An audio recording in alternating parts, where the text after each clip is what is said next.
Ở ga xe lửa Thượng Hải, đội hiến binh Nhật Bản và đội hành động số 76 của chế độ Ung Ngụy mang theo vũ trang hạng nặng ra sức bảo vệ Khúc Văn Chí. Đồng thời, quân thống của Quốc dân đảng phái người truy bắt Khúc Văn Chí, ngăn chặn tình báo. Trạm trưởng quân thống của Thượng Hải Trình Huệ Trạch phái người đi ám sát Khúc Văn Chí, phải bắt sống. Rõ. Cùng lúc đó, có 3 nhóm người canh chừng ở ga xe lửa, gươm súng sẵn sàng. Anh ơi, có đi bệnh viện Ái Hoa không? Người kéo xe không kéo khách, người bán thuốc luôn hờ hững. Thuốc lá đây. Lao công chỉ quét dọn một chỗ. Còn có một số người quen nữa. Viên Bản Cương. Nhìn xem, ngay cả trưởng phòng Takahashi của Bộ Tư lệnh Hiến binh cũng tự mình ra ngoài hành động rồi. Còn có tự tước bí ẩn như không tồn tại.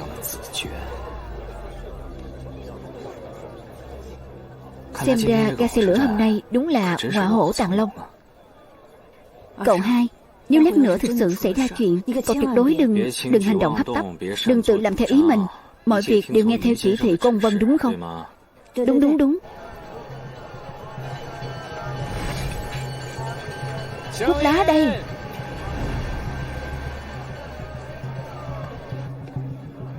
Đó không phải là Trịnh Hà, trợ lý đắc lực nhất của Bắc Trình thân yêu của tôi sao? Người của quân thống cũng đã đến. Cậu hai, tên họ Viên kia đã hành động rồi.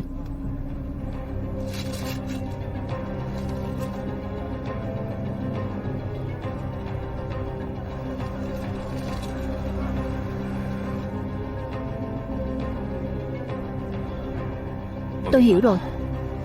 Cậu hiểu gì vậy? Tên họ Viên kia rõ ràng đang đo tốc độ gió.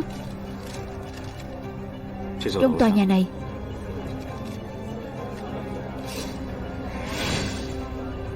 có một tay bắn tỉa của họ. Tôi thà giết chết còn hơn là để hắn rơi vào tay người Trung Quốc.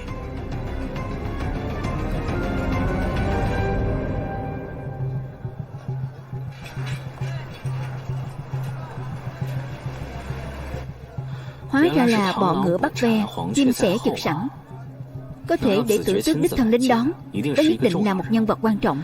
Takahashi và số 76 nhất định là đến bảo vệ nhân vật quan trọng. Còn quân thống lại không muốn để tử tước gặp nhân vật quan trọng đó, nên cũng đã bắt tay hành động. Tuy họ đến để săn, nhưng xét theo tình hình hôm nay thì họ càng giống con mồi hơn. Ở quảng trường này có rất nhiều người Nhật và tay sai của họ. Trên lầu còn có rất nhiều tay mắt của người Nhật.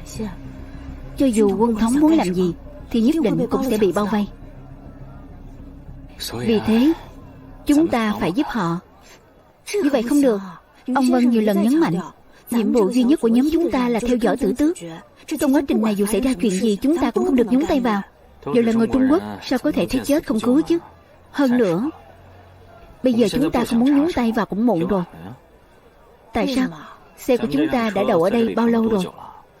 Cứ đậu mãi mà không vai xuống xe, không khả nghi sao?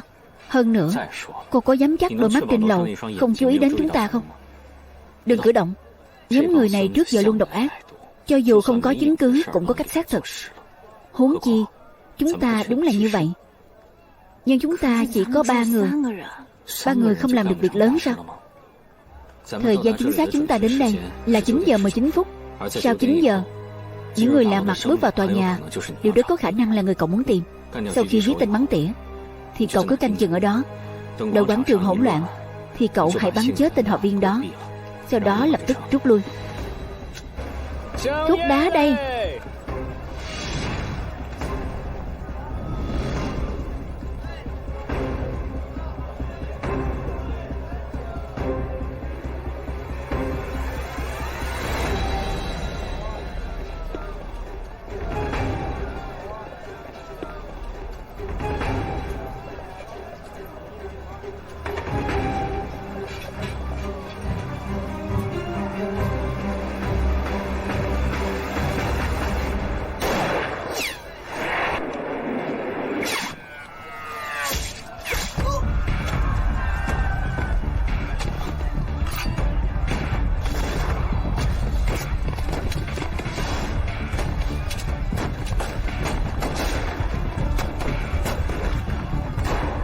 Đi thôi.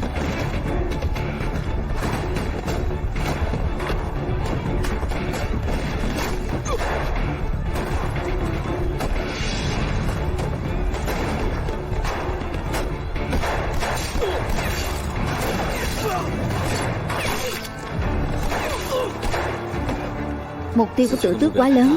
Nếu đột ngột xảy ra chuyện gì thì hắn chắc chắn sẽ không đích thân ra mặt. Cô đi theo dõi từ Mỹ Giai. Nếu cô ta có gì khả nghi thì báo lại ngay. Rõ.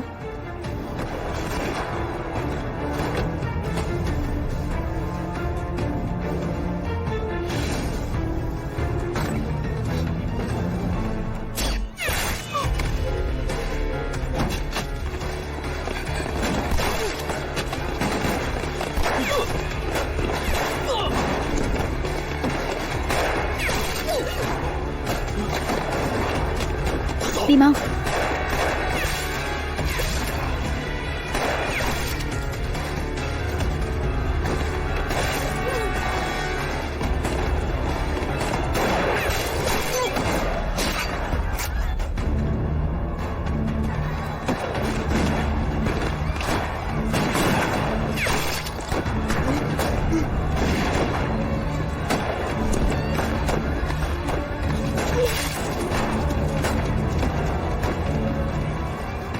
Có lẽ lính bắn tỉa của chúng ta đã bị giết rồi. Thực hiện kế hoạch B. Rõ.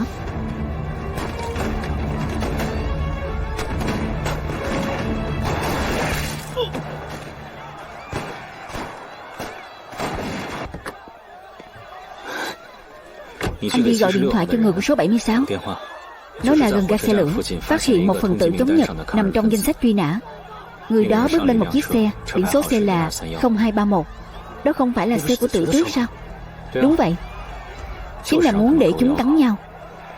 Bọn chó Hán Giang khi nghe thấy có thể lập công thì nhất định sẽ cắn chặt Tử Tước. Như vậy thì chúng ta mới có thể dậu đổ bìm leo. Tại sao cậu lại ngáng chân Tử Tước? Nhân vật quan trọng đó chưa hề chết. Không thể nào. Tôi tận mắt nhìn thấy hắn bị bắn chết.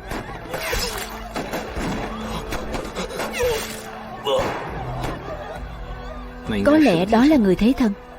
Thế người bị Takahashi bắn chết lúc hắn dẫn hiến binh Nhật Bản chạy qua, không thèm nhìn đến người đó, chỉ lo tìm người của quân thống. Chứng tỏ điều gì? Người chết vốn không quan trọng. Chính chủ đã di chuyển đến vị trí khác rồi.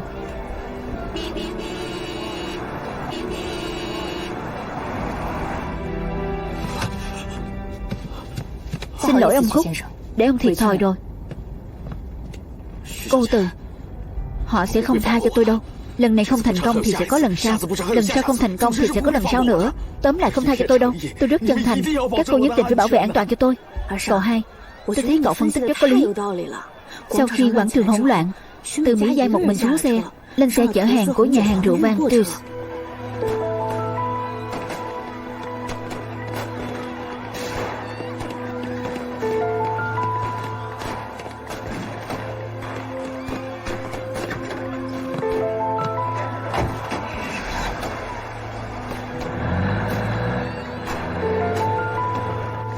Vậy thì khớp rồi.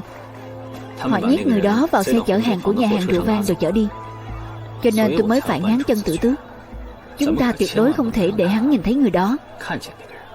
Chuyện này đâu có liên quan đến nhiệm vụ của chúng ta. Hôm nay chúng ta đã làm trái quy định nhiều rồi. Nếu để ông Vân biết thì chúng ta gánh không nổi đâu. Tướng ở ngoài có thể không tuân theo quân lệnh. Đây là tình huống bất ngờ, phải xử lý linh hoạt. Cậu mau lên đi. Tôi còn có kế hoạch khác nữa. Đừng làm lỡ việc lớn của tôi. Đi đi. Đi đi. Cậu hai, anh thực sự không thể như vậy được. Ông Vân đã nhiều lần nhấn mạnh Tử Tước này rất khó đối phó. Hắn cực kỳ cẩn thận. Được, dù anh có thể giữ chân hắn thì cũng khó mà kết thúc êm đẹp được. Lỡ như điều tra tới anh thì chẳng phải anh và ông Vân đều sẽ bị lộ sao? Sao vừa rồi tôi lại bảo Tiểu Châu dùng khẩu súng đó chứ? Bắn chết tên họ Viên. Đó là cấu hình tiêu chuẩn của đặc vụ quân thống. Không phải anh định lính bắn tỉa Nhật Bản là do người của quân thống trừ khử. Người gọi cho số 76 để tố giác Tử Tước đương nhiên cũng là người của quân thống. Cảm ơn trưởng quan, cảm ơn trưởng quan. Đợi tôi lấy được tiền thưởng rồi nhất định sẽ tỏ lòng biết ơn với anh. Được được, tạm biệt.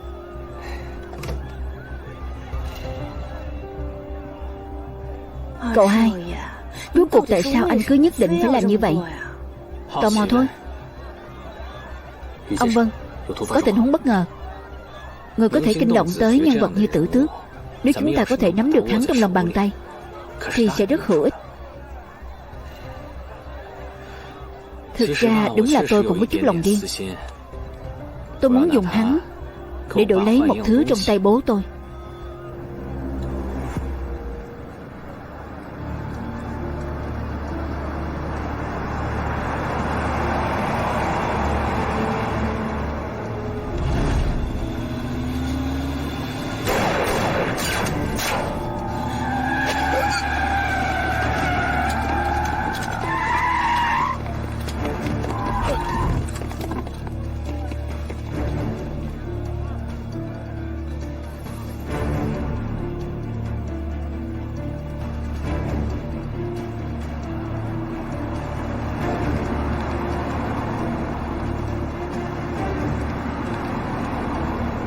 Thuốc lá đây.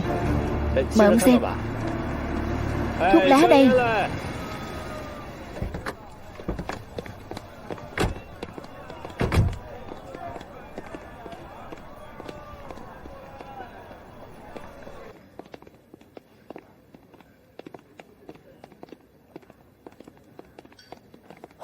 Xin lỗi anh, phòng thử rượu cho khách quý ở tầng trên đã kín khách rồi. Hay là anh thông cảm, qua ghế đằng kia ngồi một lát. Thật sự xin lỗi. Được. Mời. Cảm ơn.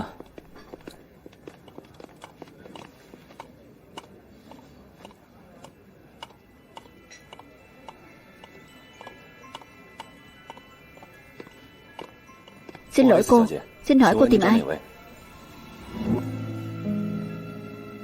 Vừa rồi có một người đàn ông gọi tới tiệm của chúng tôi, đặt sushi, bảo chúng tôi cử người mang tới đây. Người đó nói đang ở phòng bao số 1. Xin anh chăm trước cho. Tôi phải tự tay giao sushi cho khách. Làm ơn. Xin cô đợi một lát, tôi phải xác nhận với khách đã. Vậy phiền anh rồi. Đường thứ 6.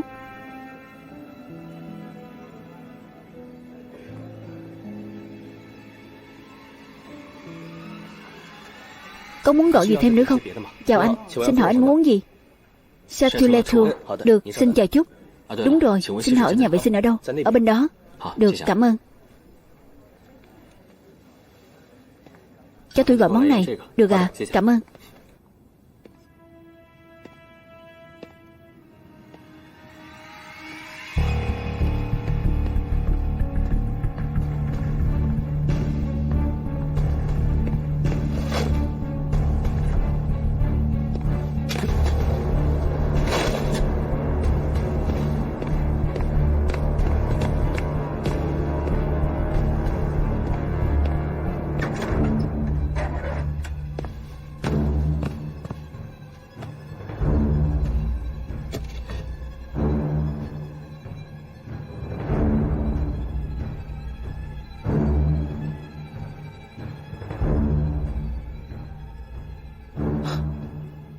Đúng là thiệt thòi cho nhân vật quan trọng này.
Ngu ngốc. Tôi không biết ông ta là giám đốc cục thông tin quốc tế Viễn Đông sao? Chưa xác nhận đã nổ súng. Khốn kiếp.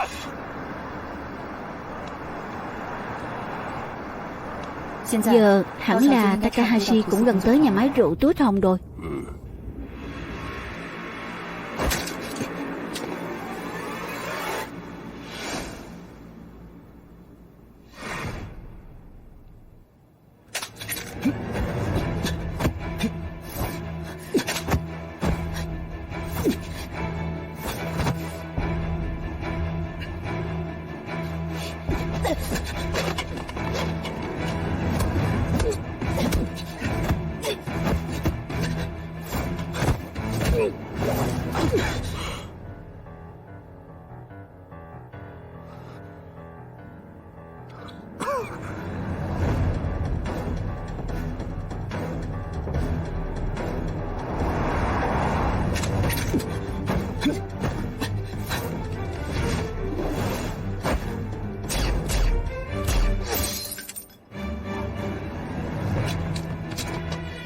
Chuyện gì vậy? Chuyện gì vậy?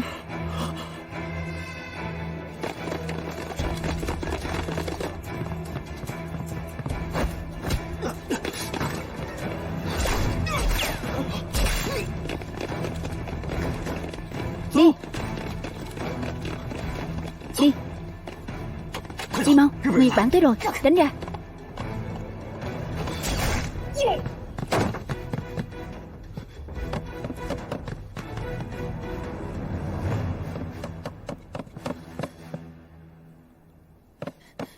Người đâu? Lúc tôi vào đã không thấy người đâu nữa. Đi. Đừng hoảng. Cứ xem như không có chuyện gì xảy ra.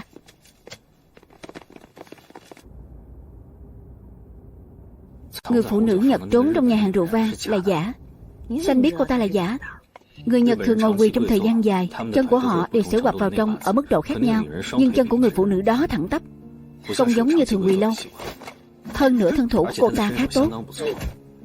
Tôi đoán cô ta cũng nhắm tới nhân vật quan trọng đó. Số đặc biệt, số đặc biệt. Tin nóng ở bến Thượng Hải. Từ Tiến Sinh, một chủ ngân hàng nổi tiếng bị ám sát vì từ chối mua lại trái phiếu dự trữ Nhật Bản. Số đặc biệt, số đặc biệt. Số đặc biệt, số đặc biệt. Từ Tiến Sinh, một chủ ngân hàng nổi tiếng bị ám sát vì từ chối trao đổi trái phiếu dự trữ của Nhật Bản cho một tờ báo. Cầm lấy. Cậu hai. Số đặc biệt, số đặc biệt. Số đặc biệt, số đặc biệt. Từ Tiến Sinh, một chủ ngân hàng nổi tiếng bị ám sát vì từ chối trao đổi trái phiếu dự trữ của Nhật Bản. Cậu hai, đi đi. Quyết ngăn chặn trái phiếu dự trữ. Phản đối hành vi cướp bóc của quân xâm lược. Phản đối hành vi cướp bóc của quân xâm lược. Quyết ngăn chặn trái phiếu dự trữ. Quyết ngăn chặn trái phiếu dự trữ. Phản đối hành vi cướp bóc của quân xâm lược. Phản đối hành vi cướp bóc của quân xâm lược. Phản đối hành vi cướp bóc của quân xâm lược. Phản đối hành vi cướp bóc của quân xâm lược. Ông Frank, cảm ơn Ngân hàng Pháp đã vì dốc sức hỗ trợ cho công việc của chúng tôi. Tôi tin những nỗ lực của chúng ta nhất định sẽ được đền đáp. Nói thật, ông Noda, tôi càng quan tâm hơn về tương lai của Ngân hàng Pháp và khu tô giới Pháp.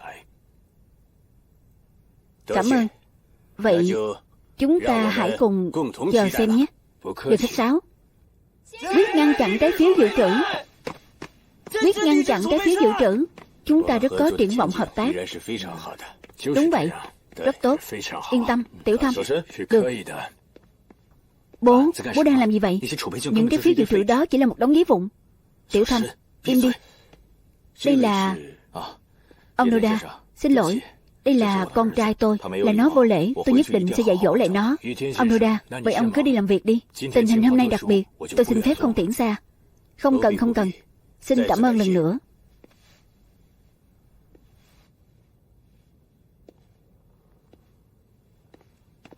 Bố cố ý dụ con đi để làm những chuyện này sao? Từ khi nào lại tới lượt con chỉ trỏ quyết định của bố? Bố cậu chỉ làm theo mệnh lệnh của tôi thôi. Hiểu chứ? Ông Frank, không phải ông cho rằng người Nhật thực sự muốn làm bạn với người Pháp các ông chứ? Bọn họ là một đám lòng lan dạ sói được vôi đầu tiên. Sớm muộn cũng có một ngày bọn họ sẽ đối phó với các ông. Cái này, Bộ Chi, xem ra có vài chuyện nên để cô ấy biết rồi.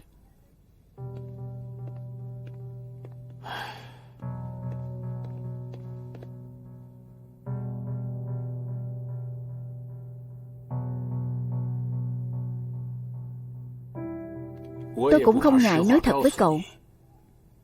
Tôi cũng không muốn đóng chiếc vụn đó của người Nhật, nhưng nếu phải trả giá bằng việc mất quyền tô giới ở Pháp của Thượng Hải, thì tôi thà bị tống tiền còn hơn. Ông nói nghe thì nhẹ nhàng, nhưng suy cho cùng, người họ tống tiền là người Trung Quốc chúng tôi. Trung Quốc chúng tôi có một câu nói cổ là của người phúc ta. Ông Frank, hẳn là ông hiểu ý nghĩa của câu này. Hoàng thâm, tôi nhắc nhở cậu, cậu đang làm việc cho Cộng hòa Pháp chúng tôi. Cậu phải giống như bố cậu, chuyện gì cũng đặt lợi ích lớn nhất của Cộng hòa Pháp chúng tôi lên hàng đầu. Ông Frank, thứ cho tôi nói thẳng, tôi là người Trung Quốc. Ưu tiên hàng đầu của tôi luôn là lợi ích của người Trung Quốc.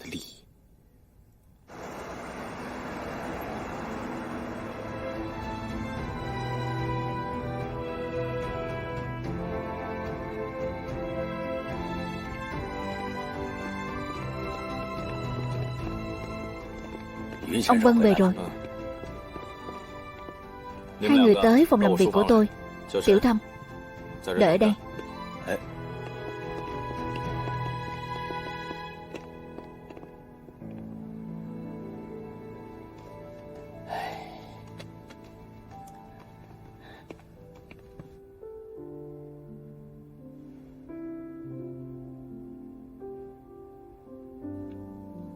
Bố, con chỉ hỏi bố một câu, rốt cuộc bố có còn là người Trung Quốc không? Lúc đó khi con muốn sang Pháp học tài chính, con còn nhớ lời con nói với bố không? Trương Tứ từng nói, chiến lược của nước tốt nhất hiện giờ là coi giáo dục như hoa, quân đội như quả, công thương nghiệp là gốc rễ. Thế nên con quyết định học tài chính cho thật tốt, sau này đi theo con đường cứu nước bằng công thương nghiệp. Sau đó, con bỏ học rồi đến Thượng Hải tìm bố. Tại sao chứ? Bố, với tình hình hiện giờ, công thương nghiệp không thể cứu được Trung Quốc nữa. Đánh thắng trận này mới là việc cấp bách. Bố đừng nói với con cái gì mà thêm bạn thì thêm đường. Người Pháp sẽ không thật lòng làm bạn với chúng ta. Hôm nay con hỏi bố một câu thật lòng. Nếu chúng ta không chung đường thì sao? Thì chỉ đành mỗi người đi một ngả. Được, có chí khí. Trước khi bố trả lời câu hỏi của con có thể giải thích một loạt hành động ngu ngốc và liều lĩnh của con ngày hôm nay không? Lý do con nhúng tay vào quân thống rất đơn giản. Người Trung Quốc thì nên giúp người Trung Quốc. Dù cho nhiều lúc con cũng không vừa mắt với những việc họ làm. Còn về việc sau đó ngăn cử tước thấy được người trốn trong nhà hàng rượu vang là vì con cảm thấy người đó rất quan trọng. Nếu chúng ta có thể khống chế được người đó, thì đối với chúng ta mà nói, con nghĩ tử tước là hạng tầm thường sao? Bố nói con biết, giờ con đã bị lộ rồi, bao gồm cả bố nữa.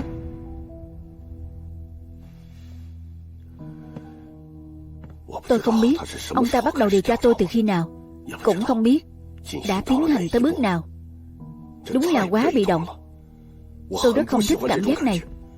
Thế mà lại để một kẻ địch đáng sợ thăm dò tôi không kiêng dè lâu như vậy. Đây là nỗi nhục lớn nhất trong sự nghiệp của một đặc vụ. Xin lỗi ngài Tanaka, là do tôi tắc trách. Tôi sẽ gánh vác chuyện này. Suy cho cùng cũng là do tôi quá sơ suất.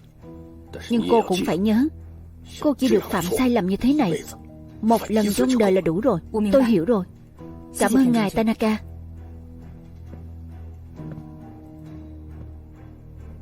Vân Mộ Chi, thật đáng tiếc. Sau này ông không được thấy ánh nắng đẹp như vậy nữa rồi. Không thể nào. Con chắc chắn họ không phát hiện ra con. Hẳn là tử tước sẽ tính món nợ này lên đầu quân thống. Con quá xem thường đám người trong nhà hàng rượu vang rồi. Vậy Takahashi thì sao? Sao ông ta lại có thể tới đó nhanh như vậy? Con không thấy kỳ lạ sao?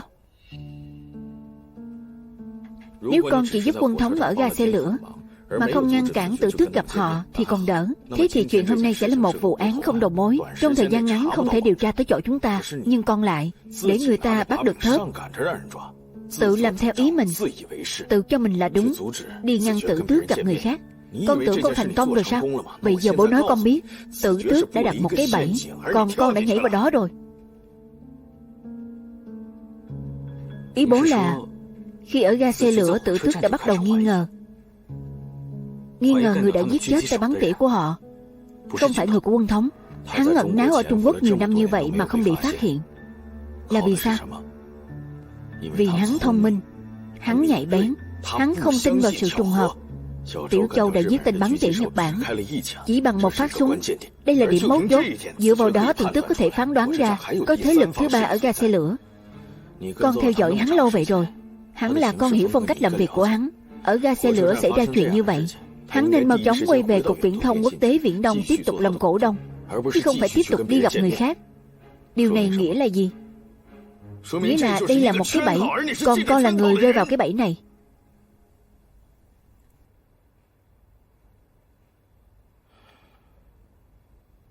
Bố muốn hỏi con một câu. Con có còn nhớ nhiệm vụ đầu tiên mà bố giao cho con không?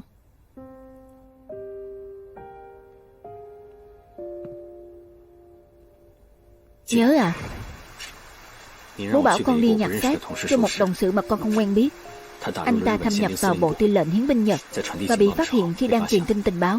Người Nhật đã treo thi thể của anh ấy trước cổng bộ tư lệnh hiến binh. Bố bảo con nghĩ cách trộm xác anh ấy ra để an táng. Tổng cộng đã chấp hành bao nhiêu lần, đã chôn cất bao nhiêu thi thể? 37 lần. Trong nửa năm nay, con đã xử lý tổng cộng 68 thi thể. Con không biết tên của họ, không thể lập bia mộ cho họ khi chôn cất họ. Bố, con biết. Tại sao bố bảo con chấp hành nhiệm vụ như vậy? Bố muốn nói cho con biết trận chiến này thảm khốc tới mức nào. Nhưng con không sợ. Con sớm đã chuẩn bị cho việc hy sinh tính mạng. Con lấy làm vinh dự vì được làm công việc giống họ. Con chỉ hy vọng con có thể đường đường chính chính là một người Trung Quốc. Tất cả những điều con làm là để cứu đồng bào của chúng ta, để đất nước này có được tự do. Bố hiểu chứ? Bố hiểu, đương nhiên là bố hiểu. Bố biết con luôn sẵn sàng hy sinh, nhưng hy sinh không phải điều khó khăn nhất. Điều khó khăn nhất là trơ mắt nhìn chiến hữu của mình hy sinh trước mặt mình. Con trai, con luôn muốn biết bố giấu con bí mật gì. Hôm nay bố muốn hỏi con, nếu bố để con gánh vác bí mật tương tự như vậy, con có gánh vác nổi không?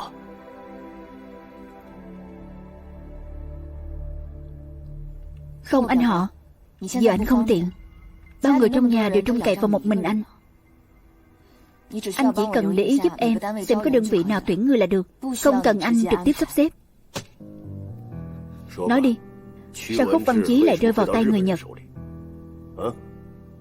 Giờ cậu ta ở đâu? Ông Trình, nói với con khỉ. Cái tôi muốn là cách giải quyết. Tôi thấy đề xuất của em họ rất tốt. Giờ Khúc Văn Chí là một củ khoai bỏng tai. Dù là ai liều lĩnh đón lấy thì cũng hậu hoạn khôn lường. Một sĩ quan có cấp bậc như Khúc Văn Chí thì dù có là thời chiến hay không cũng sẽ bị các cơ quan tình báo giám sát chặt chẽ. Trong tình thế như vậy, anh ta vẫn có thể bị người ta âm thầm xúi giục và lên kế hoạch kỹ lưỡng cho hành động giám sát. Chuyện này quá phức tạp, không ai biết cuối cùng sẽ đào bới ra được nội tình gì.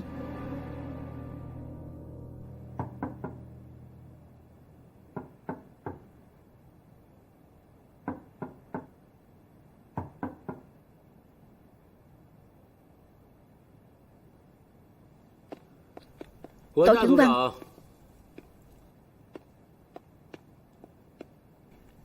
tìm tôi có việc gì sao?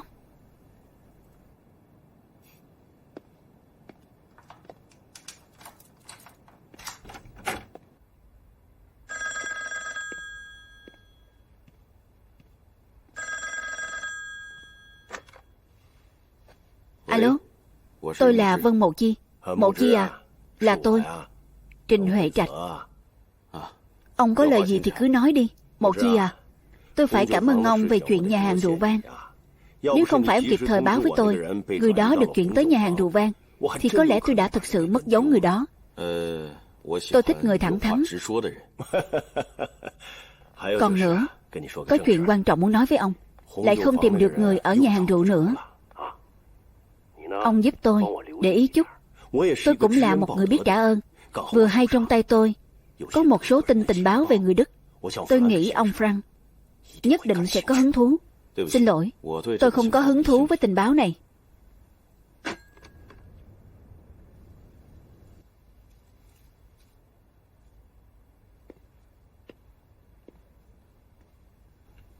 Bố,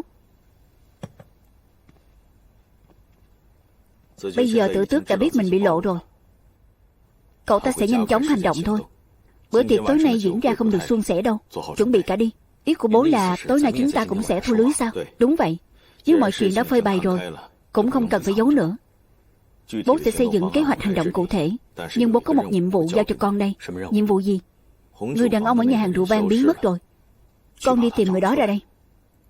Là Trình Huệ Trạch nhờ bố tìm giúp ông ta đúng không? Mấy năm nay bố vẫn luôn trao đổi tình báo với ông ta. Chẳng lẽ bố cũng giống ông ta sao? Tiểu Thâm, bố nói con nghe. Khi còn chưa sẵn sàng gánh chịu những bí mật đó, con đừng nghe ngóng lung tung. Nghe những gì bố nói tiếp đây. 10 giờ 28 phút sáng nay, từ Mỹ Giai nhận được một cuộc gọi. Bên kia điện thoại nói thế này: Amy, loại nước hoa anh mà lần trước cô nhắc, tôi đã mua rồi. Anh gọi nhầm số rồi. Cuộc gọi này gửi đến từ hộp điện thoại công cộng ở đường Joffa. Vừa rồi con còn không phục. Bố nói như vậy. Con thực sự phục rồi. Đến thời gian và nội dung cuộc gọi đều biết được chính xác như vậy. Con đoán bố không chỉ cài một đầu ở bên cạnh Tử Tước thôi đâu. Con đến nhà hàng rượu vang đã là 9 giờ 50 phút sáng. Mới vào chưa đầy 10 phút, người đàn ông trốn trong nhà hàng rượu vang đã biến mất trước 10 giờ rồi. Trong khoảng thời gian này, Tử Tước và Từ Mỹ Giai đã thoát khỏi sự đeo bám của số 76. Khi con đến nơi, bọn họ đã trở lại Cục Thông tin Viễn Đông rồi. 10 giờ 28 phút đường Joffa. Đây là hai thông tin khá là quan trọng. Hẳn là người đó đã được đưa đến một nơi khác an toàn hơn. Có người đã kịp thời báo cáo tình hình cho Từ Mỹ Giai. Địa điểm an toàn đó rất gần với đường Joffa, khoảng cách đi bộ không quá 3 phút. Phân tích của con rất chính xác. Sau đó thì sao? Con nghĩ đến một nơi, khách sạn Thượng Hải.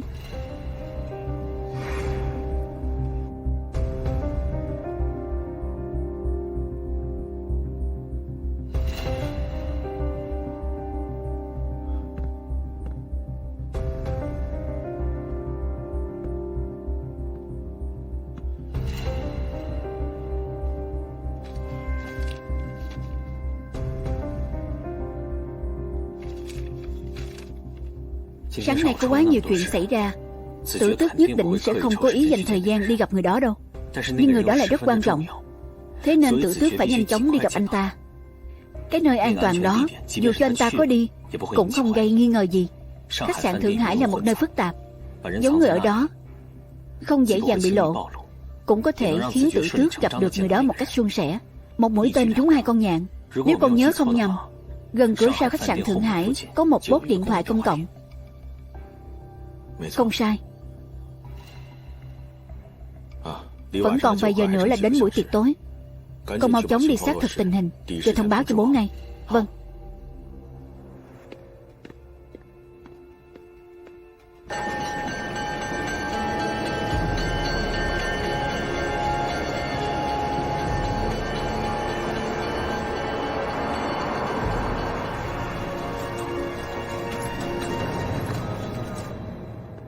Được đấy. Ngân hàng của chúng tôi muốn tổ chức tiệc ở chỗ các anh. Ít nhiều gì cũng sẽ có ảnh hưởng đến khách hàng đang ở đây của các anh. Thế này đi, khách nhận phòng hôm nay hoặc ngày mai đều mang một chai rượu vang đỏ vào phòng bọn họ đi. Cậu hai làm việc vẫn luôn thoải mái như thế. Được, vậy tôi cảm ơn cậu hai rồi. Anh thấy đấy, vừa hay có 12 chai rượu vang đỏ. Anh xem có đủ không? Không đủ thì tôi lại bảo họ mua thêm. Vậy thế này đi, tôi đi kiểm tra phiếu đăng ký trước. Anh đợi một lát.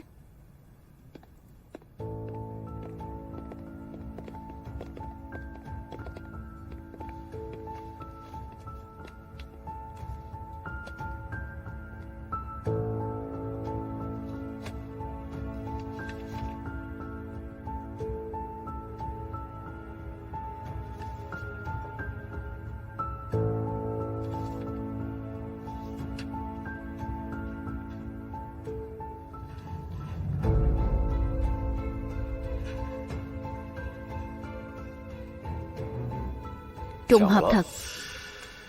Vừa đúng 12 chai. Tốt quá rồi. Cô Tề, vậy phiền anh sắp xếp người đưa rượu qua đó đi. Được thôi, không vấn đề gì. Cậu hai đã nói rồi, rượu này cứ tính là của anh đi. Cái này có thích hợp không? Cậu hai nhà chúng tôi cũng không biết những vị khách đó, coi như giúp anh thôi. Hơn nữa anh cũng biết đấy, cậu hai của chúng tôi thích nhất là kết giao bạn bè. Hiểu rồi. Cảm ơn cô Tề. Cậu hai, người bạn như anh là tôi phải kết giao rồi. Người đâu? Có. Mang rượu đi. Được ạ. Cậu hai, cậu cứ ngồi đợi trước nhé.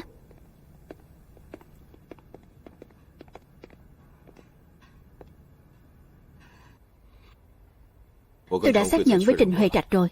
Lão Châu, bạn của ông ta, chịu trách nhiệm về an ninh của cuộc họp 7 người năm đó.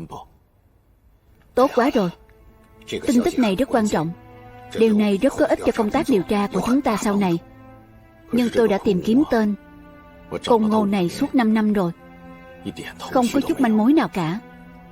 Vụ việc Kuramoto 5 năm trước đã khiến cho Côn Ngô bị lộ hành tung. Nhưng kể từ đó, anh ta cũng hoàn toàn yên lặng. Cũng giống như vốn chưa từng xuất hiện vậy. Tên Côn Ngô này đã trở thành tâm bệnh của chúng ta rồi. Kế hoạch đặc công chiến lược bí mật do người Nhật thực hiện là do ông Okamura Yasuji làm ra. Trên tất cả các nút đều dùng người ưu tú nhất trong số ưu tú. Tác hại rất lớn, bí mật rất sâu, nhất là tên Côn Ngô bí ẩn này. Đúng vậy, càng bí ẩn càng nguy hiểm hơn. Tôi đã nghĩ rồi, lần này dù có phải trả giá đến thế nào, tôi cũng phải tìm ra tên Côn Ngô này.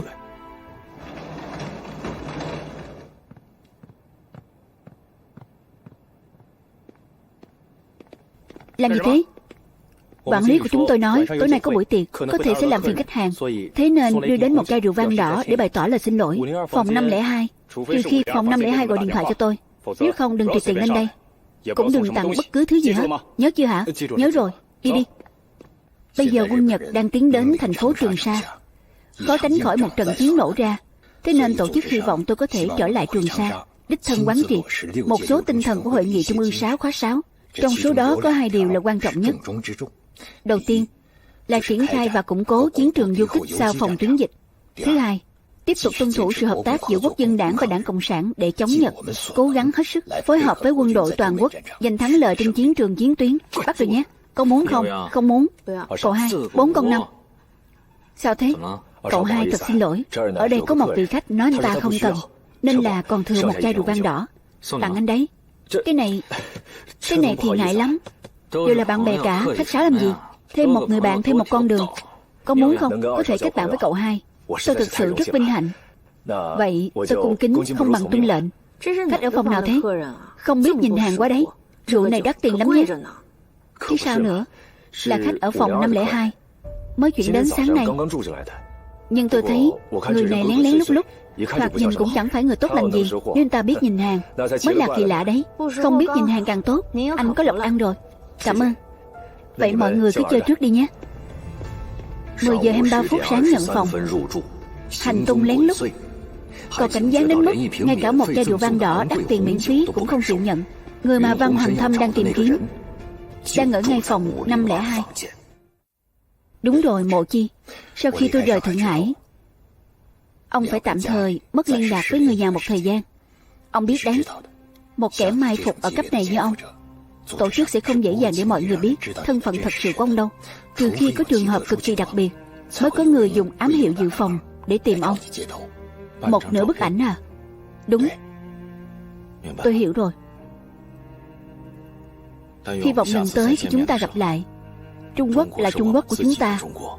Đúng vậy. Tôi cũng mong cuộc chiến này sẽ kết thúc sớm. Bộ Chi có thể sát cánh chiến đấu cùng ông, tôi thực sự rất vui. Tôi cũng vậy.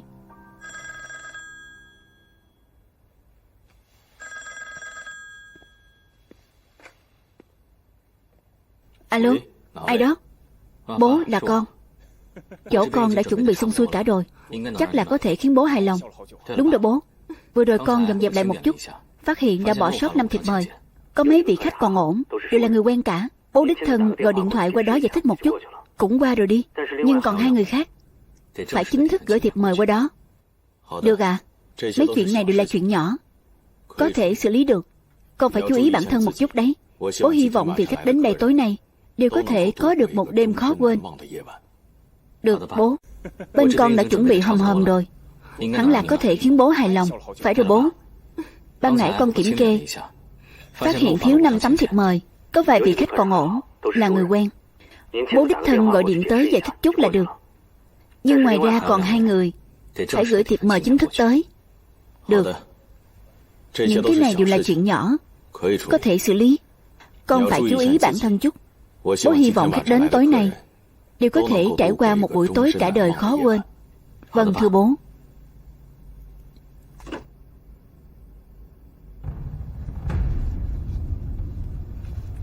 Em họ, tối nay ở khách sạn Thượng Hải có buổi tiệc rượu. Nhạc công cho piano ở sảnh bị ốm rồi, họ muốn tìm người thay ca. Anh nhớ em biết đàn piano. Em có nhận công việc này không? Có ạ. Em nên tới đó lúc mấy giờ?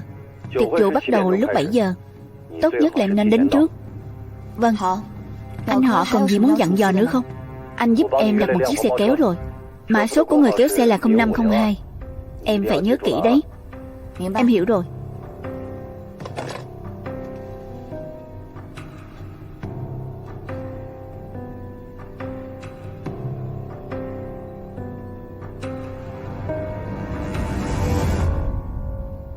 Trước khi anh đi còn có một chuyện tôi muốn nói với anh, là về Tiểu Thâm.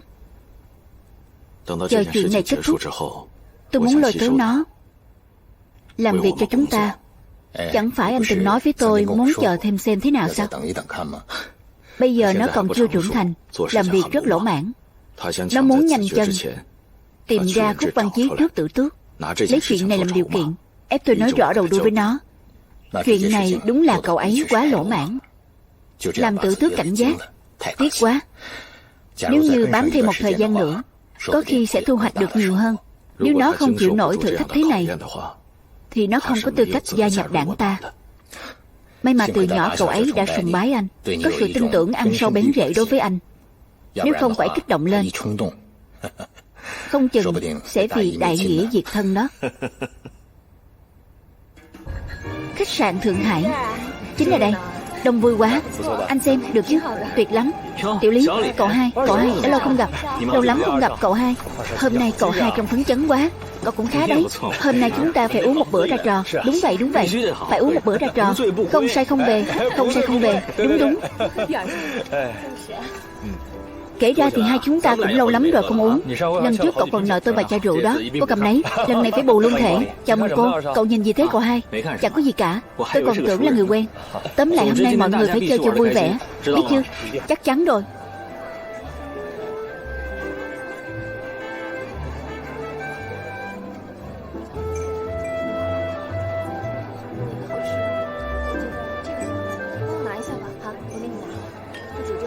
Nào anh Vân, cạn ly về những người bạn đang trong thời buổi chiến tranh vẫn có thể tự tìm niềm vui. Phải, có rất nhiều người đối mặt với chiến tranh tàn khốc mà vẫn mang niềm tin chiến thắng. Họ là người theo chủ nghĩa lạc quan, cũng là trụ cột của dân tộc này. Rồi sẽ có một ngày, họ sẽ khiến những người muốn có được thứ không thuộc về mình phải trả cái giá đắt.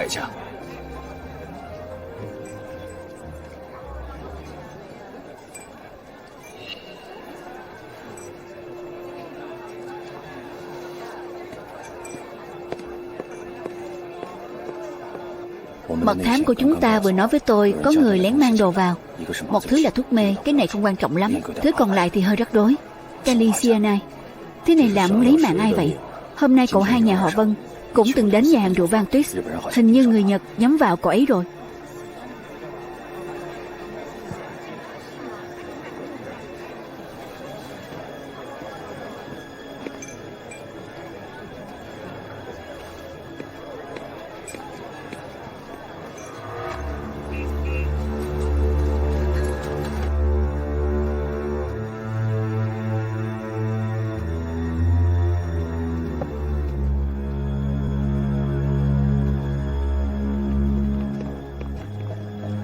Có ai không? Dọn vệ sinh đây.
Mộ Chi, tôi biết anh thích hút xì gà, nên cố tình nhờ bạn mang từ Cuba về đây. Xì gà Cuba loại tốt đấy.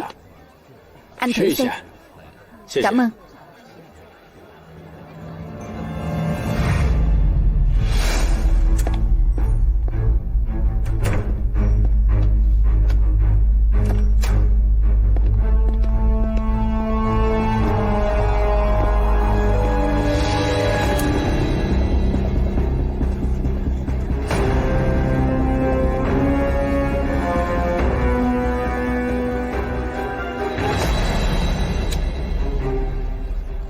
Chủ tịch Đường, có muốn thử một điếu không? Cảm ơn. Tôi không hút xì gà. Tiếc quá. Xì gà tốt thế này. Đây là xì gà từ Cuba đấy. Hôm nay tôi đột nhiên thấy không khỏe, nên cũng không hút đâu.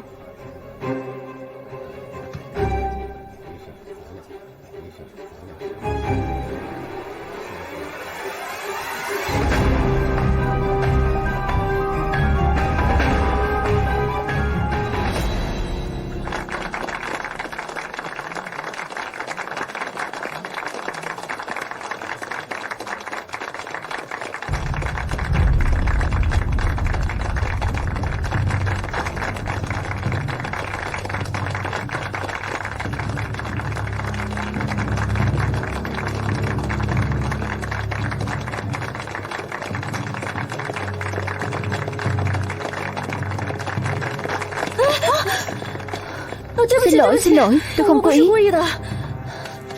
Xin lỗi.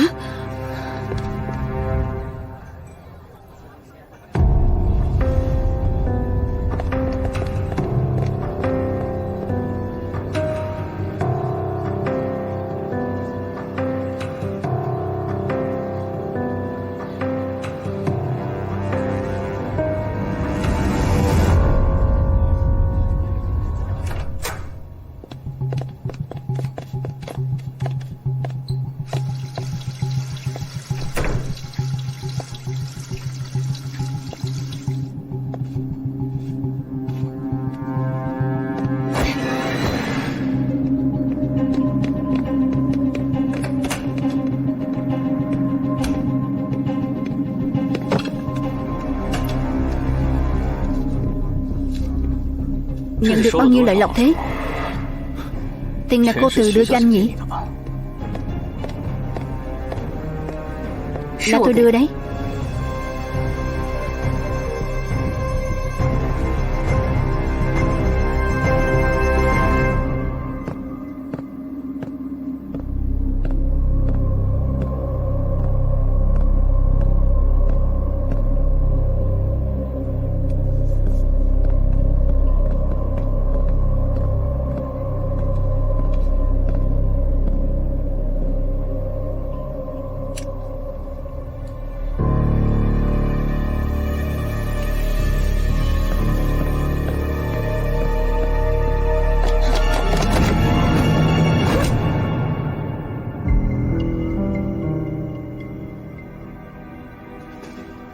Anh kéo anh ta ra cửa sau, ắt sẽ có người đưa anh ta đi. Vâng.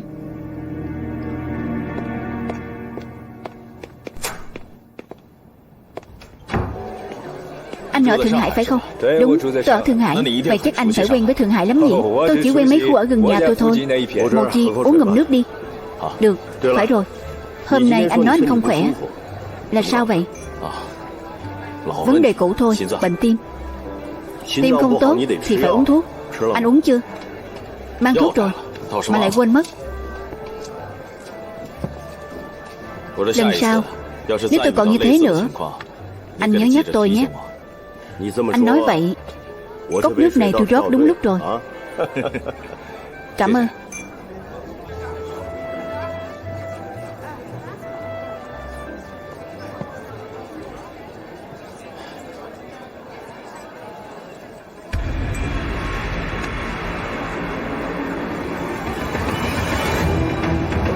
Mộ Chi, Mộ Chi, anh làm sao thế Mộ Chi? Mộ Chi, làm sao vậy?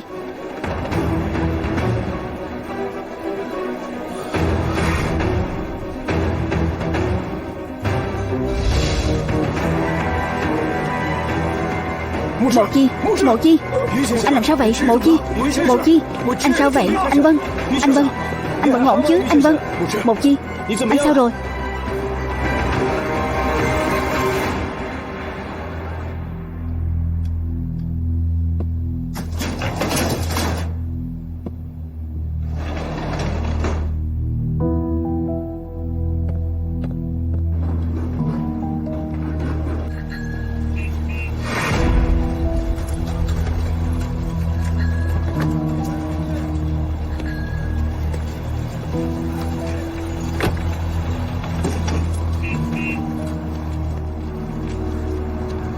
Cho bao thuốc lá. Được.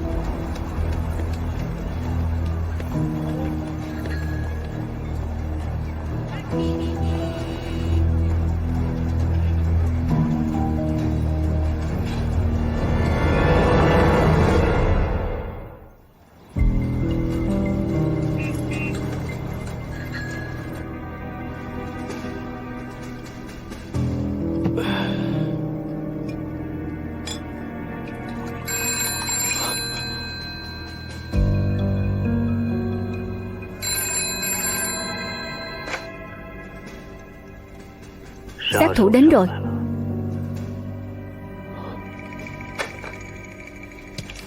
Ông Khúc, yên tâm đi, chúng tôi ra ngoài xem sao. Đi.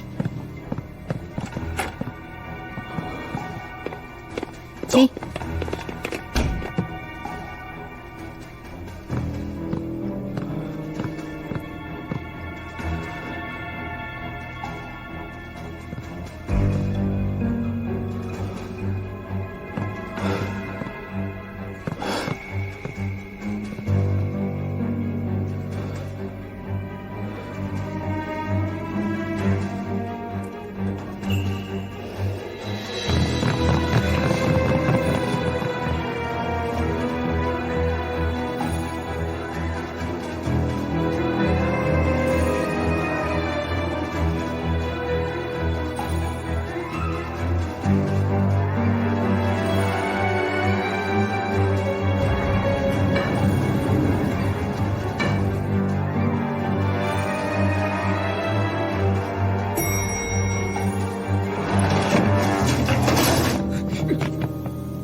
Không phát hiện ra mình.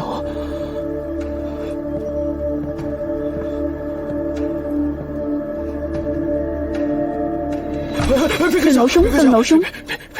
Đừng nổ súng. Ra đây.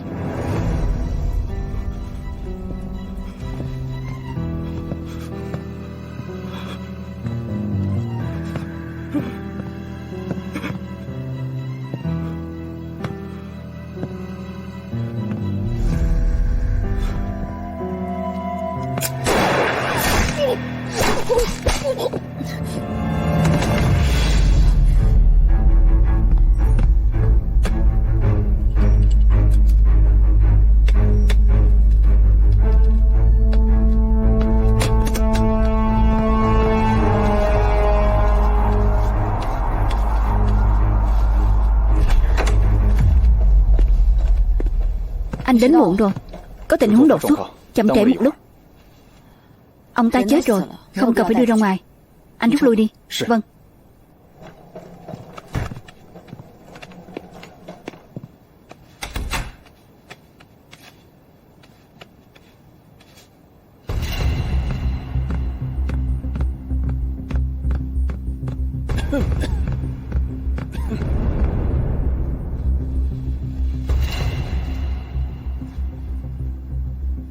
Nói với người nhà rồi, lát nữa đợi máy ra đi.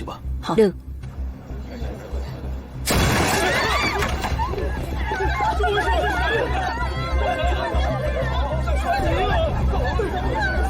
Có người chết rồi. Đi nhanh, đi nhanh. Trời ơi.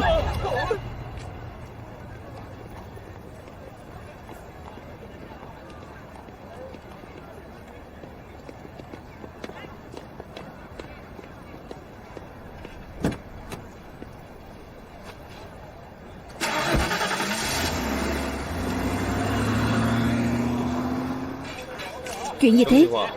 Sao lại có người chết ở đây? Tôi cũng không biết, trưởng quan. Người chết có thể là Khúc Văn Chí. Ngồi đi.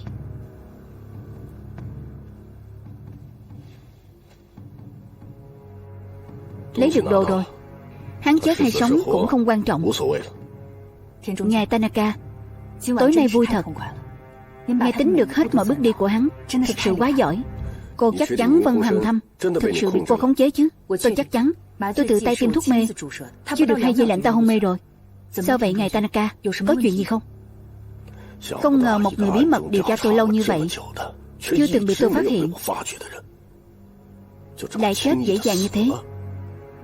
Chúng ta không hề biết hắn điều tra ngài bao lâu rồi. Có thể chỉ mới vừa bắt đầu thôi. Vả lại, kế hoạch của ngài chặt chẽ, hoàn toàn không có kẽ hở. Hắn không thể nào nhìn thấu được.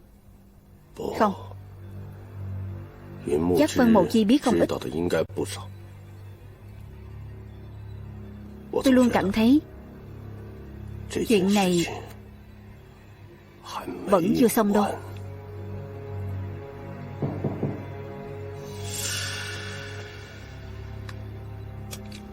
Ai? Là tôi, cô Từ. Là Tiểu Diệp. Tôi đi mở cửa.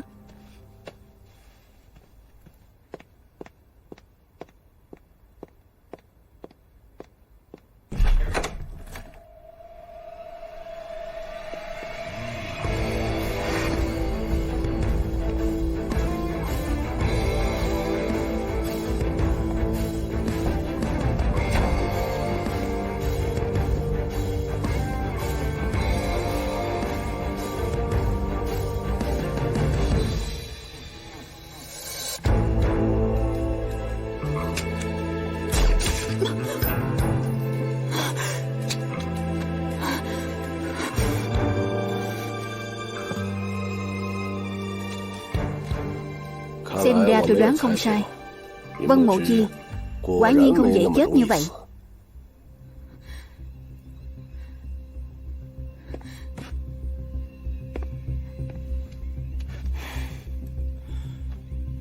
Không hiểu chuyện gì đang xảy ra đúng không? Được. Vậy để tôi giải thích cho các người. Bố tôi nói rồi, lọt bẫy của ông là bước đầu tiên trong kế hoạch của ông ấy. Nhảy vào bẫy của hắn mà không làm hắn nghi ngờ. Hành động tối nay chắc là một khởi đầu tốt. Bố cậu rất hiểu tôi. Khách sạn Thượng Hải đúng là chỗ tốt. Vàng thao lẫn lộn, loại người gì cũng có. Vì vậy việc truyền tin cũng rất thuận tiện. Tôi đoán ông chắc chắn biết tôi mượn tay quản lý để tặng rượu vang cho khách lưu trú. Ông muốn kiểm soát chúng tôi một cách âm thầm. Thực ra là muốn tối nay diệt gọn chúng tôi, đúng không?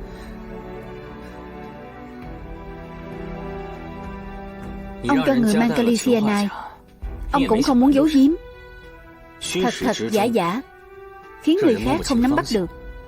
Chiêu này quả thực rất hay. Khi một người có mục tiêu cảnh giác, sẽ buông lỏng cảnh giác với những chuyện khác. Vậy nên ông đã chọn điếu xì là thêm hương liệu đó trước. Ông cũng đoán trước được bố tôi chắc chắn sẽ từ chối. Vả lại ông cũng đoán được ông ấy sẽ nói dối là tim không khỏe. Vậy việc uống thuốc trở thành chuyện đương nhiên.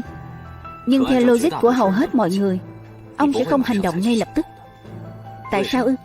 Vì thời gian cách nhau quá ngắn. Hơn nữa ông cũng chưa chuẩn bị kỹ càng.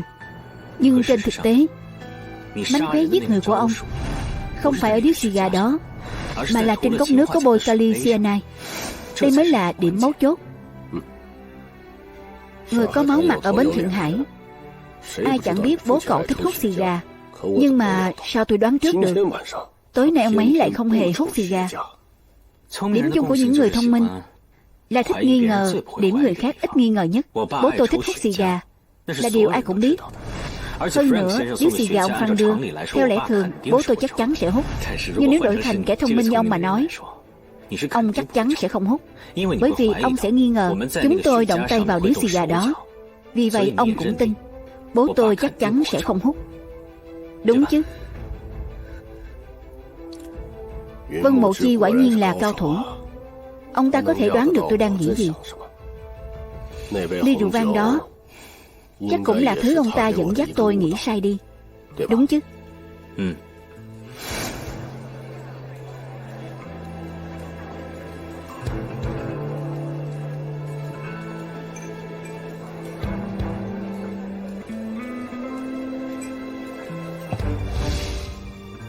Ông ta làm tôi lầm tưởng các người đang nghĩ cách đối phó với tôi, nên suy nghĩ của tôi đã bị dẫn dắt đi lệch hướng.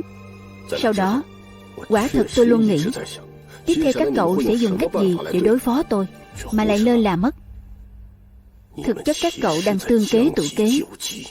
Đương nhiên, anh đã tráo thuốc mê rồi. Nếu làm giả quá thì không dễ trót lọt. Cô không thấy hai cộng sự tốt này của tôi à?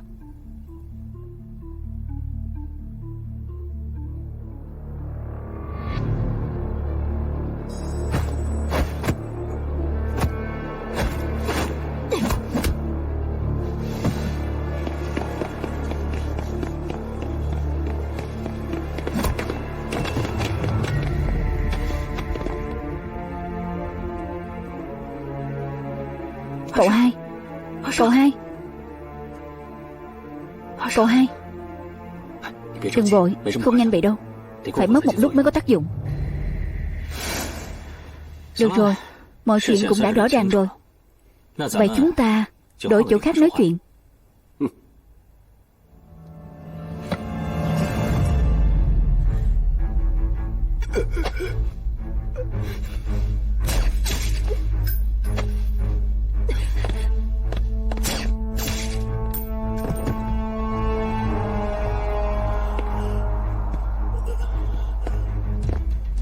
Mất hết sức lực rồi đúng không? Trà ngon không? Ông ta cũng tính đến rồi. Tất nhiên rồi. Ông tận mắt nhìn thấy bố tôi uống cốc nước đó, rồi cô từ thuận lợi đến gặp ông ngay. Ông luôn thấy không đúng. Ông nghĩ đi nghĩ lại rốt cuộc chỗ nào có vấn đề. Vì vậy ông dần bớt cảnh giác. Trong tách trà này chỉ thêm một chút thuốc mê, mùi vị không rõ. Nếu ở tình huống bình thường ông chắc chắn có thể nhận ra. Nhưng tâm trí của ông không hề quan tâm điểm này, mà cô từ lại đắm chìm trong việc vừa tiêu diệt được một đối thủ mạnh. Vì thế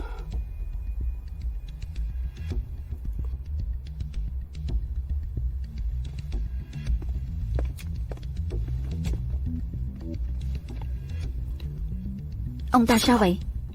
Từ lúc chúng ta bước vào, ông ta đã biết đêm nay không thể trốn được, nên ông ta không muốn bị chúng ta bắt sống. Xem ra tôi đoán không sai. Vân Mộ Chi quả nhiên không dễ chết như vậy.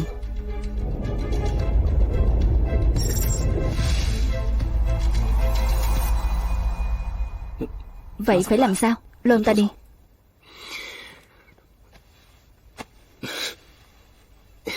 Đợi đã.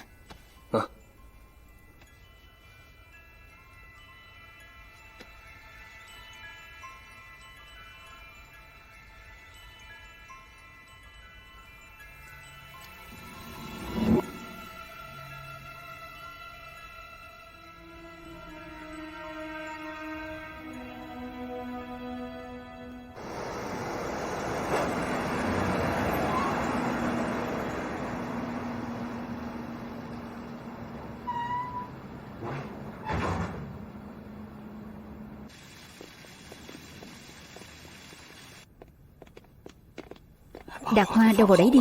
Mấy đồ này cái nào nên dọn thì dọn đi.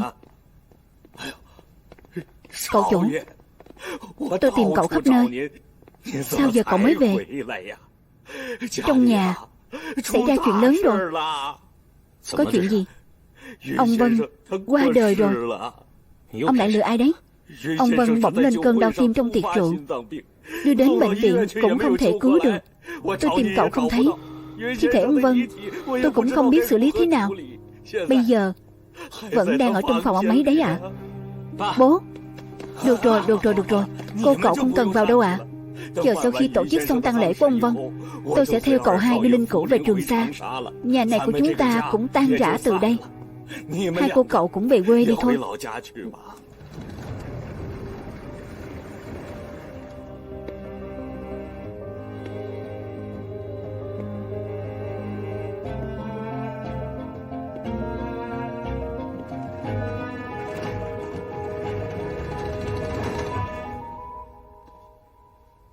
Đã tìm hiểu rõ chưa?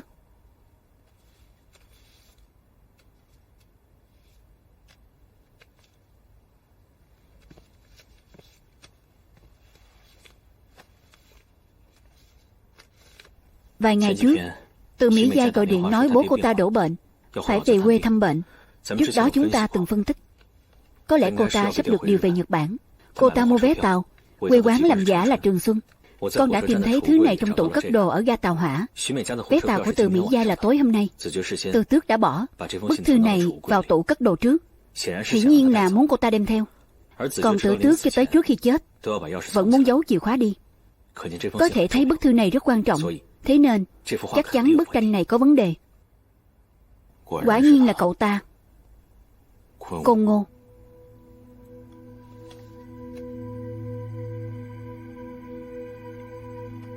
Côn Ngô ư?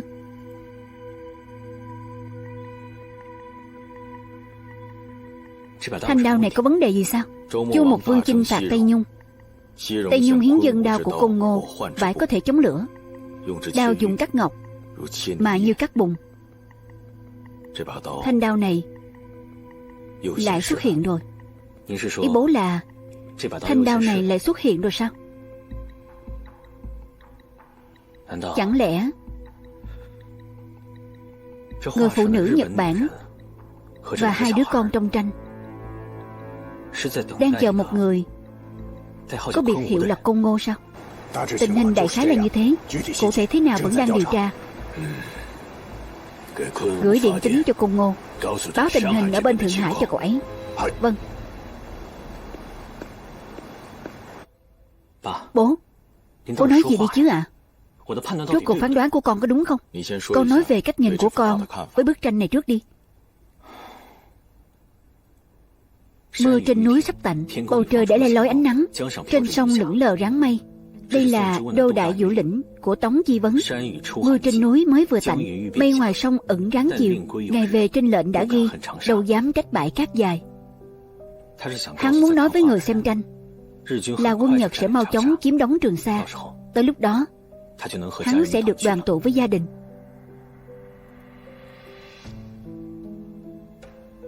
Người vẽ tranh này đang ở Trường Sa ư?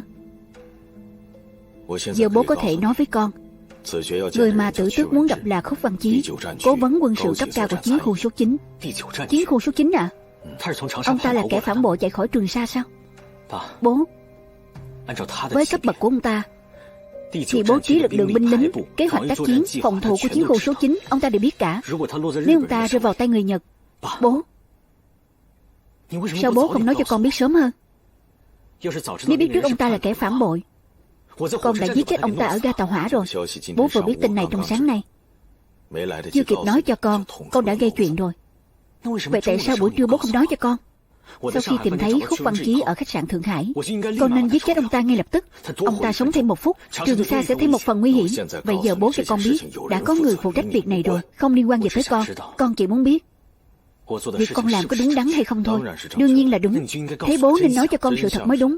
Sự thật là đêm nay giám đốc ngân hàng Pháp Vân Mộ Chi lên cơn đau tim đột ngột và đã qua đời. Chờ vài hôm nữa con đưa linh cữu về quê nhà.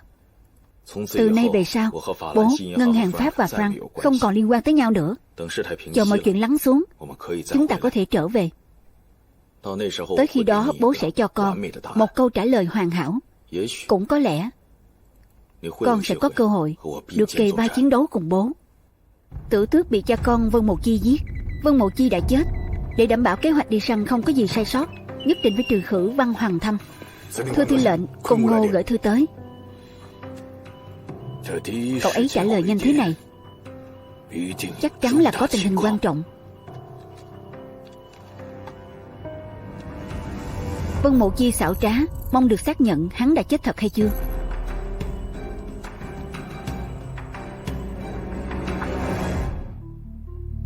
Nhiều năm làm tình báo đã giúp Vân Mộ Chi hình thành khứu giác nhạy bén trước kẻ thù nguy hiểm. Đối thủ chưa từng chạm mặt này khiến Vân Mộ Chi đánh hơi thấy mùi không lành. 2 tiếng trước, Vân Mộ Chi vừa nhận được tin trên mặt biển cách nội thành Thượng Hải 40 cây số, các tướng lĩnh cấp cao của phương diện quân Nhật ở Hoa Bắc Hoa Trung đang bí mật mở một cuộc họp. Cuộc họp lần này đương nhiên không tổ chức vì chuyện của Vân Chí đào tẩu, nhưng chắc chắn những thứ hắn mang tới là một trong những chủ đề của cuộc họp này. Nếu như Côn Ngô ở Trường Sa, vậy thì cuộc đào tẩu của Khúc Văn Chí ắt hẳn là do một tay hắn lên kế hoạch và thực hiện. Một nhân vật nguy hiểm ngủ yên bấy lâu, không ra tay thì thôi, một khi làm tuyệt đối sẽ ra chiêu lớn. Cho dù trước mắt chưa có bất kỳ dấu hiệu gì, nhưng Vân Mộ Chi có cảm giác kỳ quái. Có lẽ cuộc đào tẩu của Khúc Văn Chí mới chỉ là màn dạo đầu. 3 giờ 44 phút rạng sáng, điện thoại reo 2 tiếng đã ngắt máy. Đó là ám hiệu giữa anh Tám và tay trong áp lực nhất của ông ta. Cứ mỗi khi điện thoại reo lên là 3 giờ 44 phút rạng sáng, giới tình báo Bến Thượng Hải lại sắp sửa nổi một trận gió tanh mưa máu. Đài phát thanh Đông Á.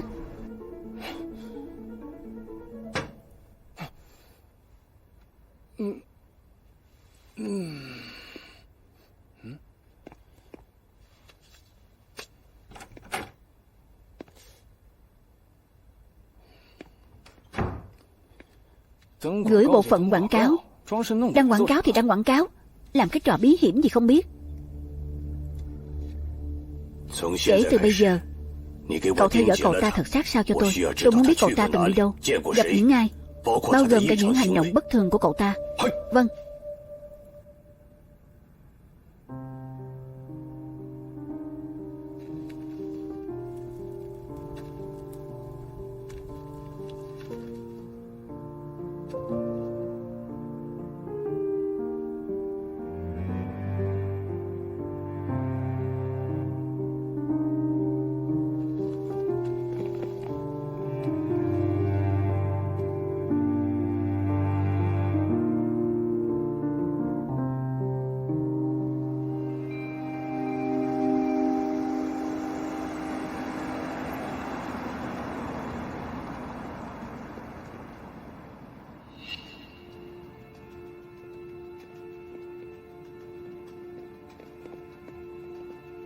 Hoàng Thâm, nén đau thương nhé. Cậu Trình Huệ Trạch, ông biết tại sao tôi đánh ông không? Trong lòng ông biết rõ mà nhỉ. Trước khi bố tôi giúp đỡ ông thế nào, còn ông thì đối xử với bố tôi ra sao? Lấy oán báo ơn, tôi đánh cái hạng người như ông đấy. Hoàng Thâm, chú biết giờ tâm trạng của cháu rất rối. Cái chết của bố cháu chú có trách nhiệm. Nếu đánh thế có thể khiến cháu thấy dễ chịu hơn, thì cú đấm này đáng giá. Nhưng hãy nhớ lấy, chú là chú của cháu. Về sau ở Thượng Hải có chuyện gì phải tìm chú đấy. Được rồi. Làm cái gì hả? Chỉ súng vào ai đấy? Đây là cháu tao.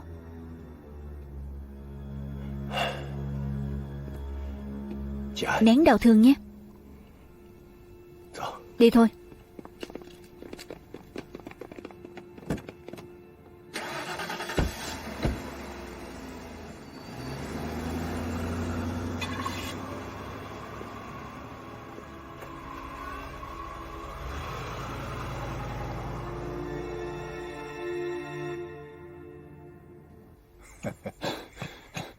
Ông Miura, ông Lưu, lúc trời vừa sáng có người ném thứ này vào phòng trực. Sao giờ cậu mới đưa qua đây? Tổng biên tập nhờ tôi chuyển đồ giúp, vừa chuyển xong à? Vất vả cho cậu rồi. Không vất vả, không vất vả. Chuyện nên làm mà. Tôi đi làm việc trước đây à? Được.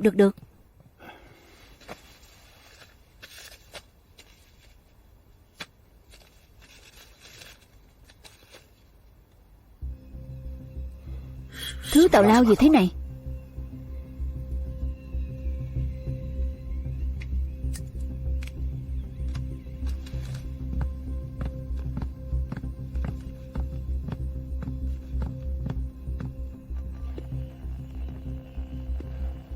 Bố, ăn sáng thôi à?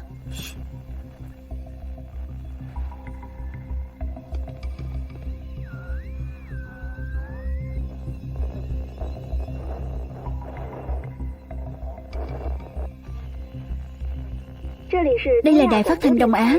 Bây giờ sẽ phát tin về tình hình thị trường hàng hóa. Hôm nay hiệu buôn Phục Mộc có kem dưỡng da và tất da chân, hàng tốt giá rẻ, xin mời chọn mua. Hiệu thuốc Trần Ký mở bán thuốc tây. Ngoài ra còn có bác sĩ Hồ Khánh Dư đường khám bệnh, xin mời ghé thăm. Ông chủ nhiếp của hiệu buôn Hoa Dương mở bán giới hạn một món đồ trang sức cao cấp từ Đông Dương, giá cao được hàng. Muốn mua vui lòng nhanh tay.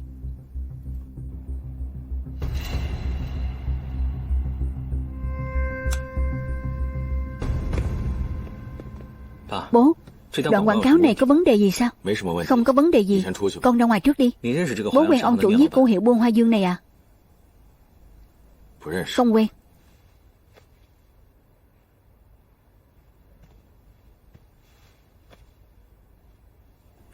Chẳng lẽ mấy quảng cáo này là đang bán tình báo?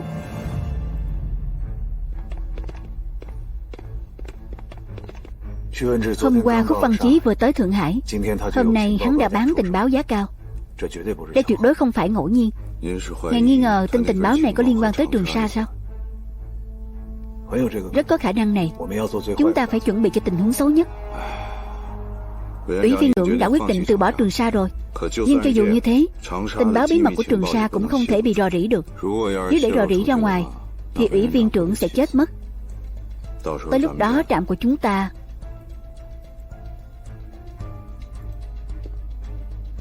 Trạm trưởng, nếu tin tình báo đó thực sự có liên quan tới Trường Sa, chúng ta phải ngăn lại bằng mọi giá.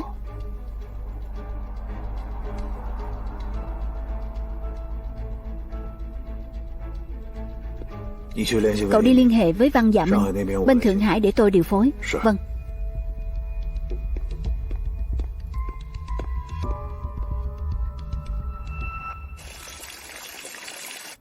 Xem chừng chẳng giấu được con chuyện gì rồi. Nói thật với con vậy, đài phát thanh Đông Á là một sàn mua bán thông tin. Thực chất các hiệu buôn trên đó là các tổ chức tình báo từ nhiều phe phái. Trong này có các tổ chức tình báo ở bến Thượng Hải của người Mỹ, người Nga, người Anh, Pháp, Nhật Bản, thậm chí cả Trung thống, Quân thống, Đảng Cộng sản đã hình thành sự ăn ý ngầm. Vậy làm thế nào để mua? Cứ tới tổ chức tình báo tương ứng sao ạ? Con có còn nhớ một người mà bố từng kể với con không? Anh Tám. Con nhớ. Bố nói ông ấy là tay buôn tình báo bí ẩn nhất ở Thượng Hải. Không ra tay thì thôi, một khi ra tay là toàn thông tin quan trọng. Chẳng lẽ ông chủ nhiếp này là anh Tám? Đúng. Hắn sẽ không ra tay dễ dàng. Nếu hắn ra tay thì sẽ đăng tin lên đài phát thanh Đông Á. Người muốn mua tình báo sẽ tiến hành đấu giá vào lúc 10 giờ trên đài phát thanh Thượng Hải. Hắn sẽ chọn một người mua trong số đó rồi liên lạc riêng với họ. Nhưng cho tới nay chưa một ai từng gặp hắn. Thú vị đấy. Thế bố, tình báo quan trọng sáng nay có liên quan tới chuyện gì? Chẳng lẽ con quên chuyện xảy ra hôm qua rồi à? Khúc Văn Chí đào tẩu tới Thượng Hải à? Lẽ nào tin tình báo này có liên quan tới Trường Sa? Cậu đích thân tới đài phát thanh Đông Á tìm hiểu rõ xem đoạn quảng cáo này được đăng lên thế nào. Còn nữa, hễ là người từng tiếp xúc với quảng cáo này, bắt hết lại cho tôi. Gọi điện cho số 76, dặn bọn họ đi tìm những người đã từng giao dịch với anh Tám về đây. Tôi sẽ đích thân thẩm vấn. Vâng. Không được. Giờ con phải đi tới đài phát thanh Đông Á ngay lập tức. Con có thể nghĩ tới, chưa chắc người Nhật Bản đã không nghĩ đến. Khoan đã. Làm việc không được bốc đồng, nhất định phải cẩn thận, phải thận trọng. Bất kể có xảy ra chuyện gì, phải báo lại với bố đầu tiên. Bố, con biết rồi. Bố cứ yên tâm.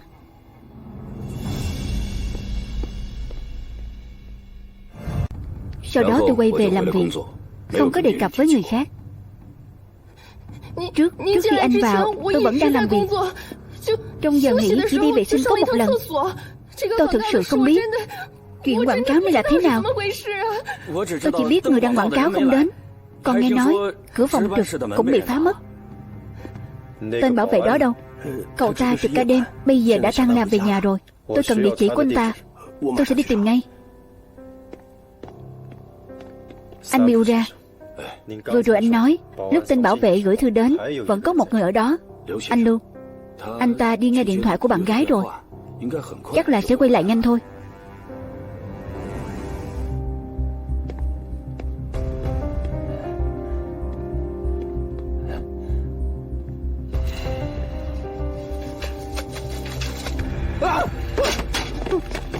Người này sao lại giống anh Lưu ở đài phát thanh thế? Mà đi báo cáo với trưởng phòng Takahashi đi. Rõ.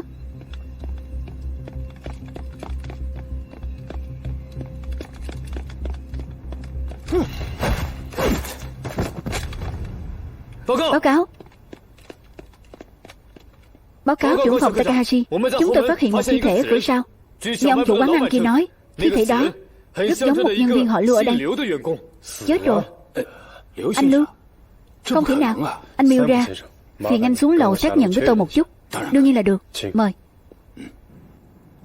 Chuyện như thế này, ai chết rồi? Không biết nữa.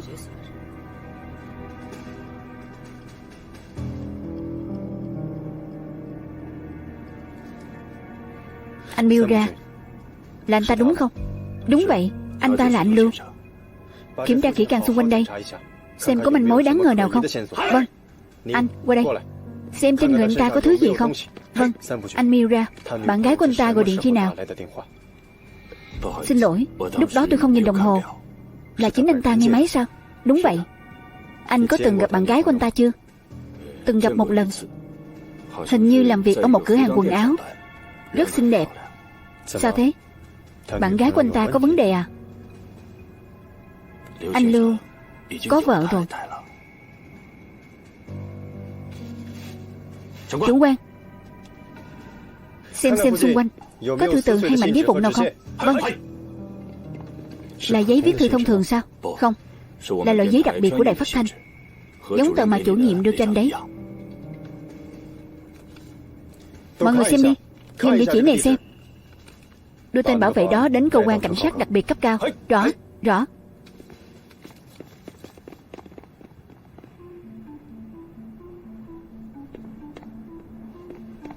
Anh họ, anh có bạn bè nào ở cơ quan cảnh sát đặc biệt cấp cao không?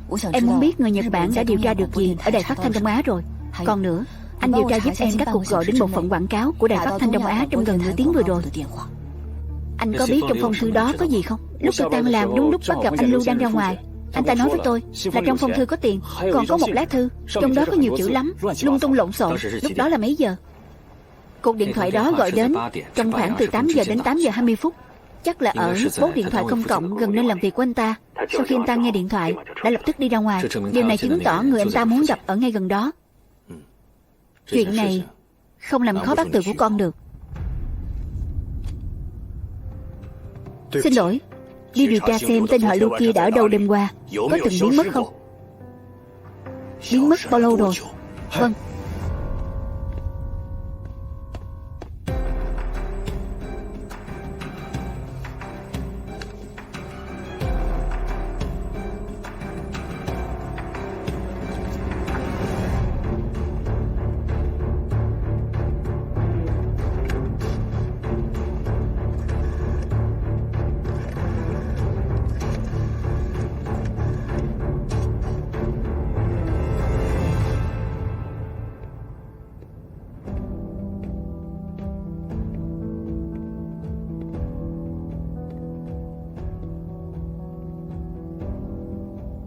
Xin hỏi anh có chuyện gì không? Tôi muốn phát thông báo người mất tích. Vậy anh tự viết hay là tôi viết giúp anh? Thôi anh viết giúp tôi đi. Được. Anh ta là anh Tám, người đàn ông trung niên khoảng 45 tuổi, thân hình cường tráng, làn da ngăm đen, có đeo kính, có một vết sẹo rất nông ở cằm. Thông tin thị trường của đài phát thanh Thượng Hải hôm nay đã ngừng phát sóng rồi. Tôi muốn tìm anh ta mua đồ trang sức Đông Dương. Anh này, chương trình phát sóng của chúng tôi tính phí theo giờ. Phiền anh tóm gọn thông tin một chút, chỉ nói điểm chính. Thật ra anh không nên giết đồng nghiệp của mình.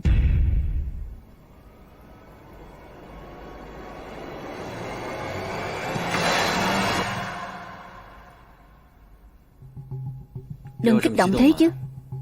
Tôi không tính là kẻ địch của anh.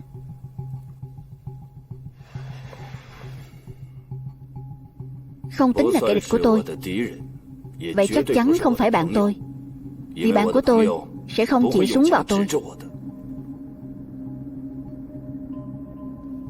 Tất nhiên rồi. Kết bạn tất nhiên phải bắt đầu bằng sự hợp tác thân thiện. Tôi thích kết bạn với người thẳng thắn. Tiền không phải vấn đề, nhưng anh không nên đích thân đến tìm tôi. Anh đã phá vỡ quy tắc. Điều này khiến tôi rất không an tâm. Anh cứ yên tâm đi. Chúng ta làm ăn với nhau một lần thôi, sau này sẽ không gặp lại nhau nữa. Hơn nữa tôi cũng không có hứng thú với mấy lời bàn tán này. Anh cứ yên tâm đi.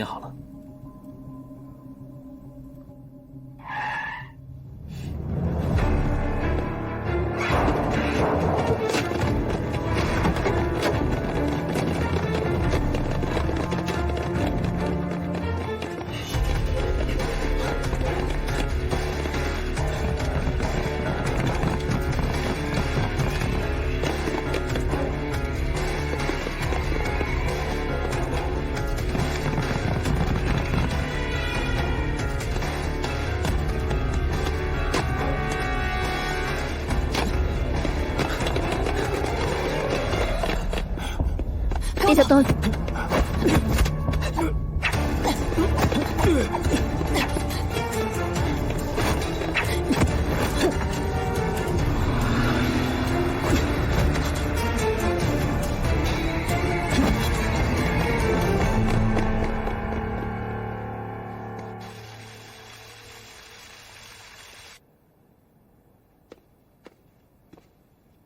Có phải bố vợ người đến không? Ai bảo con đi tìm anh Tám hả? Tại sao con lại đi? Các người đang làm gì thế? Có gì không thể nói chuyện đàng hoàng được sao? Chuyện gì thế? Vừa rồi có người gửi thư đến, nói là đưa cậu hai. Tôi hỏi người đưa thư, anh ta nói là một người đàn ông đeo kính, bảo anh ta giao tới. Cái này gửi cho con không liên quan tới bố. Con quý gì vậy hả? Được rồi, ông ra ngoài trước đi.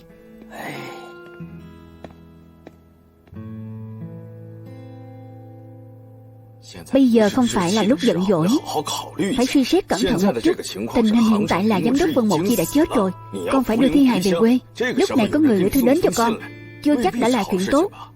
Chuyện xấu chuyện tốt gì con cũng tự chịu, không cần bố phải lo. Có xui xẻo cũng là do con đáng bị vậy. Ai bảo con có người bố như thế chứ? Thế này đi, con đưa thư cho bố xem, bố sẽ nói sự thật cho con nghe. Cứ nói trong căn mật thất này đi. Con đã đến đây rất nhiều lần rồi nhỉ, nhưng không tìm thấy gì hết đúng không? Có phải con đang nghĩ bố giấu bí mật thực sự ở đâu đúng không? Con đưa thư cho bố xem trước, rồi bố sẽ nói sự thật cho con nghe. Như vậy rất công bằng. Bố nói lời giữ lời. Tại sao không nói bí mật trước rồi mới đọc thư? Con đừng có được nước lấn tới được không hả?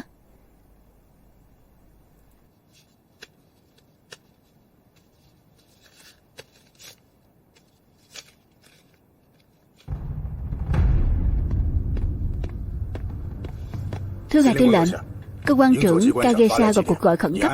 Chuyện này sắp xếp cho anh ta làm đã có manh mối.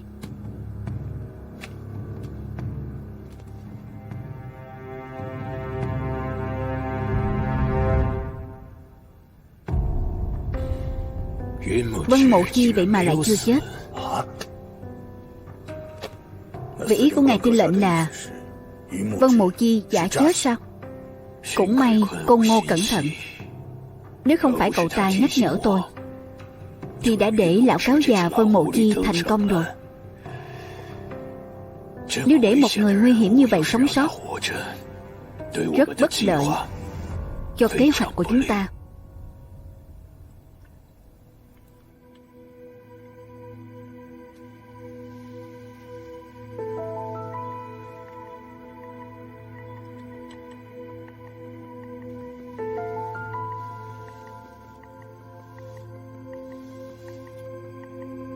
Thông báo tìm người, mất liên lạc với anh Lưu, gặp nhau tại phòng chữa tượng quán trà Phúc Thăng vào 8 giờ tối.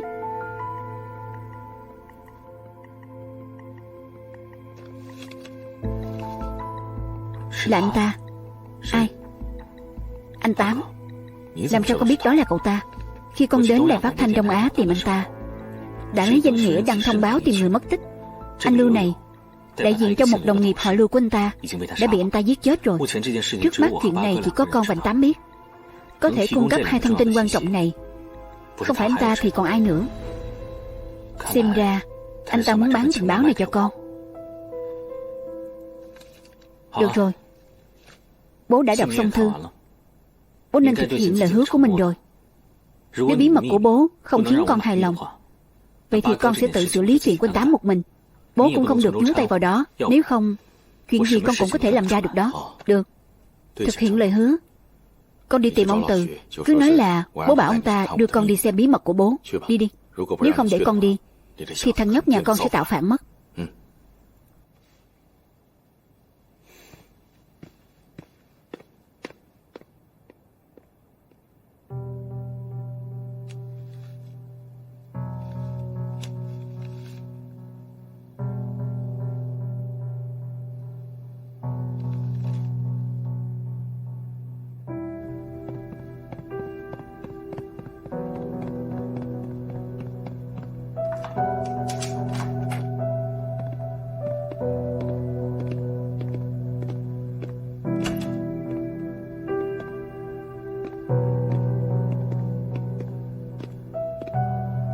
Không phải cậu muốn biết bí mật của Ngài Vân sao?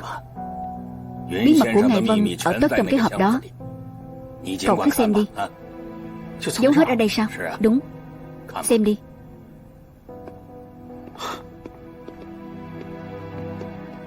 Quả nhiên gừng càng già càng cay.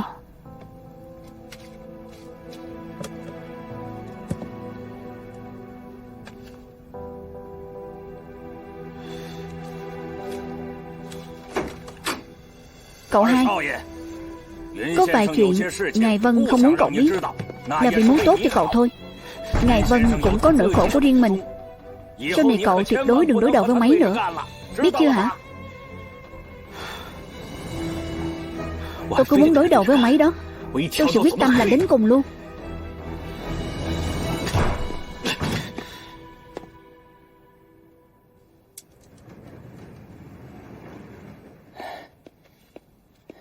Ông Từ, trông chừng nó, đừng để nó chạy thoát nữa. Tôi cảm thấy chuyện của anh Tám không hề đơn giản. Ngài tiết lộ tin tức của anh Tám cho người Pháp biết là vì đang muốn thăm dò sao? Nếu tôi phán đoán chính xác thì với tính cách xảo quyệt của mình, anh Tám sẽ không giữ tình báo bên người đâu. Vậy nên trước khi người Nhật tìm thấy tình báo thì hắn vẫn sẽ an toàn. Thế này đi, thông báo với chim sẻ, nói tôi muốn biết phản ứng của Takahashi.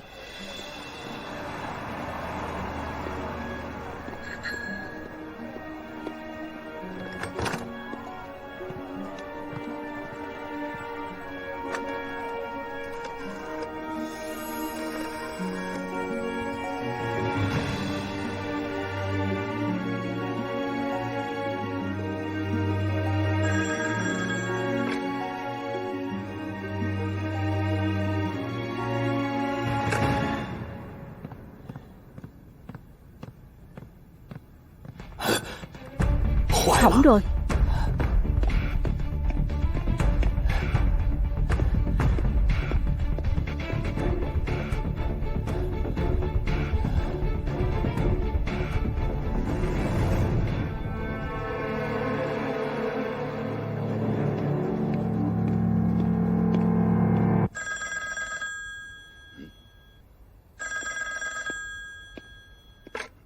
Con gái ông vẫn đang còn sống và hiện tại đang trong tay chúng tôi.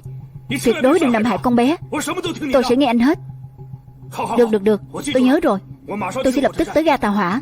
Sáng mai sẽ tới Trường Sa luôn. Mấy người tuyệt đối đừng làm hại con bé. Chúng ta gặp nhau.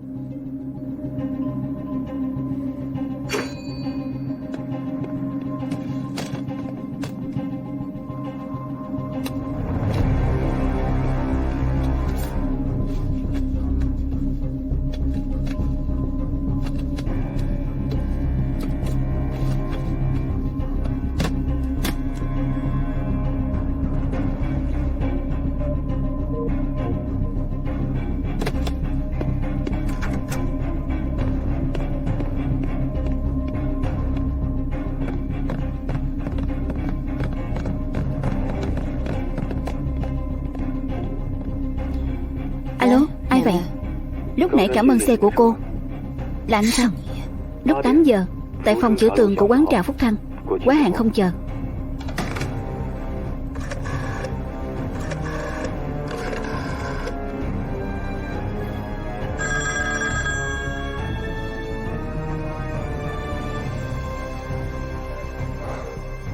Xin chào, tôi là chủ nhà của anh.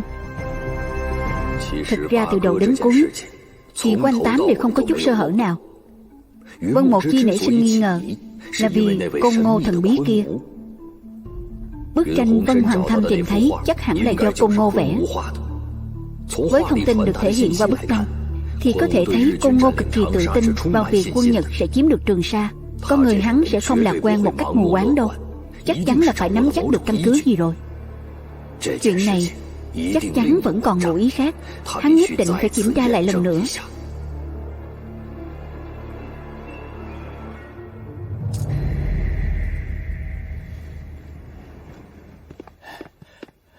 Này Vân, chim sẻ vừa truyền tin tới, nói là vào nửa tiếng trước Takahashi đã bí mật cử đi một sát thủ chuyên nghiệp. Vậy xem ra hắn đã tìm được anh Tám rồi. Cậu hai lại chạy ra ngoài rồi. Chắc chắn nó lại chạy tới quán trà Phúc Thăng để liên hệ với anh Tám rồi. Takahashi âm thầm cử sát thủ đi. Vậy chẳng phải cậu hai sẽ gặp nguy hiểm sao? Này Vân, chúng ta phải nghĩ cách cứu cậu ấy thôi. Chúng ta còn ai có thể dùng được không?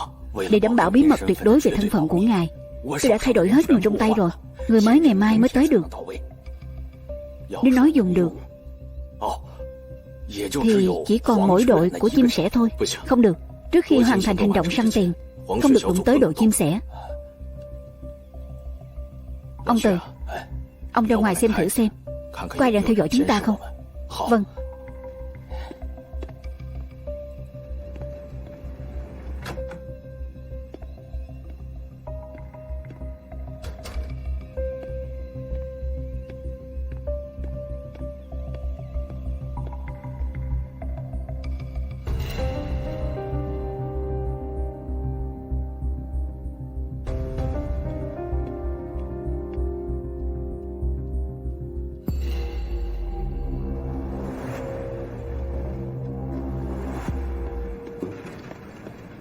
Ngài Vân, bên ngoài quả nhiên có người khả nghi theo dõi chúng ta. Ông Từ, mang cái này ra ngoài. Ngài Vân, chuyện vẫn chưa đến mức quá tệ mà. Có lẽ đây sẽ là lần cuối cùng chúng ta chiến đấu cùng nhau. Ngài không cần lộ diện. Tôi có thể hành động một mình. Cậu hai rất thông minh. Chỉ cần tôi nghĩ cách kinh động cậu ấy thì cậu ấy chắc chắn sẽ thoát thân an toàn. Lát nữa ra ngoài, tôi sẽ tạo ra động tĩnh lớn một chút, rồi nghĩ cách dụ những người bên ngoài đi. Ngài hãy nhân lúc đó mà rời đi. Ông Từ, ông nghĩ xem lần này Côn Ngô xuất hiện thì chắc chắn sẽ có rất nhiều chuyện xảy ra phía sau. Từ hành động ám sát Khúc Văn Chí tới việc phản bội chạy trốn, còn cái chuyện anh Tám bán tin tình báo nữa. Đây là một chuỗi những cái bẫy đó, bắt buộc phải để tổ chức đảng biết. Ngài không đi cứu cậu hai sao? Từ sau khi đồng chí Tử Minh rời đi, tôi đã mất hoàn toàn liên lạc với tổ chức. Hiện tại tôi không có bất kỳ con đường an toàn nào để truyền tin tình báo ra ngoài. Bên ngoài lại có người Nhật theo dõi nữa. Vừa không muốn để người Nhật nghi ngờ, vừa muốn truyền tình báo đi, thì trước mắt chỉ còn một con đường, đó là nhảy vào bẫy của bọn chúng. Ý của ngài là việc dụ ngài sống lại ra mặt cứu cậu hai cũng là một phần trong cái bẫy của chúng. Đúng, ngài muốn biến mình thành vật dẫn để truyền tình báo đi ư? Đúng vậy. Ông Từ, người biết thân phận thật của tôi đều hiểu. Tôi đã lựa chọn giả chết thì sẽ không dễ dàng sống lại. Nhưng trước mắt cứ chết rồi sống, sống rồi chết như vậy, chứng tỏ chắc chắn sẽ xảy ra một chuyện quan trọng. Tổ chức sẽ hiểu thôi. Ngài Vân, tôi không thể đi thay ngài sao? Chỉ cần ngài còn sống thì mọi thứ đều còn có khả năng. Ông Từ, nếu người Nhật đã không cho tôi sống mà bắt phải chọn cái chết thì tôi sẽ chọn chết có giá trị nhất. Vậy cậu hai thì sao? Là một người bố, tất nhiên tôi hy vọng nó sẽ sống. Hy vọng nó sẽ sống thật lâu thật lâu. Nhưng tình hình trước mắt, tôi không thể không từ bỏ thân phận người làm bố.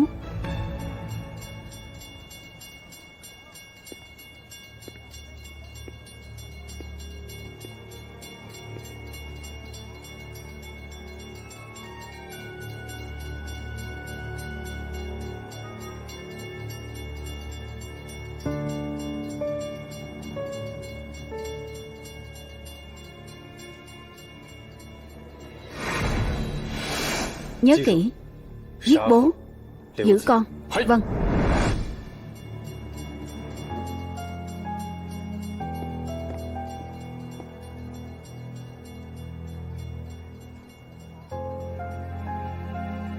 Sao anh ta cũng ở đây? Tới thời gian liên lạc rồi. Chẳng lẽ anh ta cũng tới tìm anh Tám ư?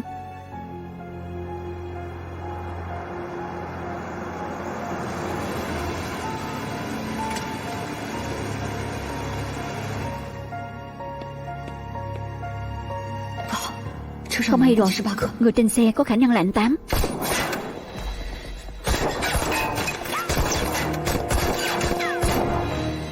Cậu hai, mau lên xe đi. Tiểu Thâm, mau.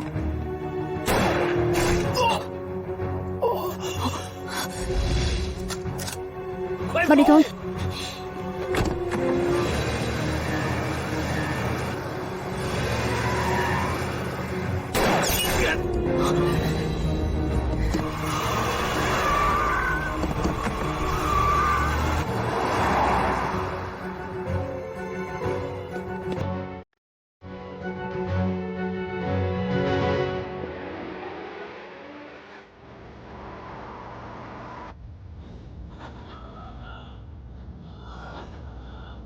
Bố ơi, bố ơi, bố kiên trì một chút, sắp tới bệnh viện rồi bố. Tiểu Thâm, đừng đau lòng. Người hành động trong bóng tối không có thời gian để đau lòng đâu. Bố ơi, con biết sai rồi. Sau này con không dám nữa. Con thề sau này con sẽ không dám nữa bố ơi. Con xin lỗi. Con xin lỗi bố. Bố nhất định sẽ không sao đâu. Bố sẽ không sao đâu mà. Sắp tới bệnh viện rồi. Nhanh lên, nhanh lên. Con trai à, bí mật của bố thực sự là...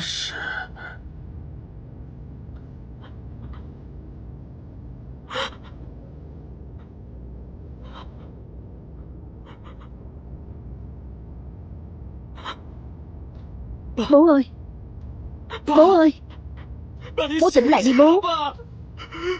Bố ơi, bố ơi, bố ơi, bố ơi, bố. Con biết sai thật rồi bố ơi. Con sai thật rồi. Con sai thật rồi. Bố ơi.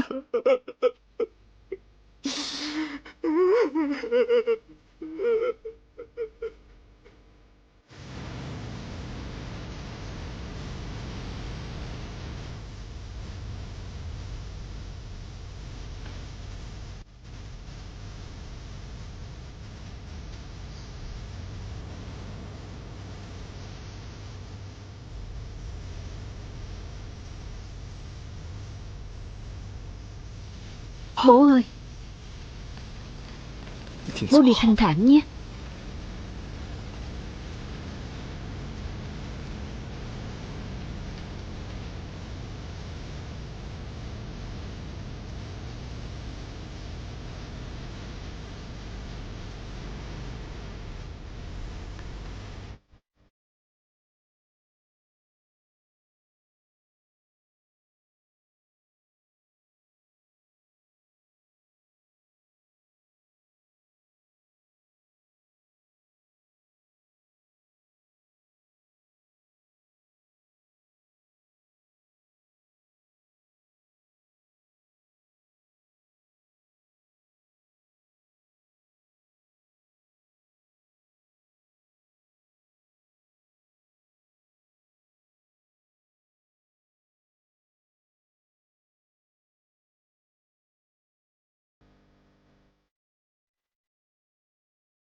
Bố con Vân Mộ Di làm việc cho ngân hàng nước Pháp, trắng đen lẫn lộn, nhưng trong mắt của người ngoài, ông ấy vẫn là người có chiến công.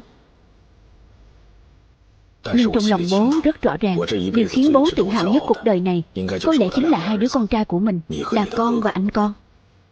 Một người lợi dụng lòng tin của con, một người bị tình nghi là Hán Giang, một người bán nước cầu vinh.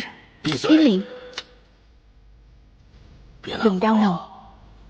Người hành động trong bóng tối, không có thời gian để đau lòng đâu. Bố ơi, bí mật của bố thật sự là...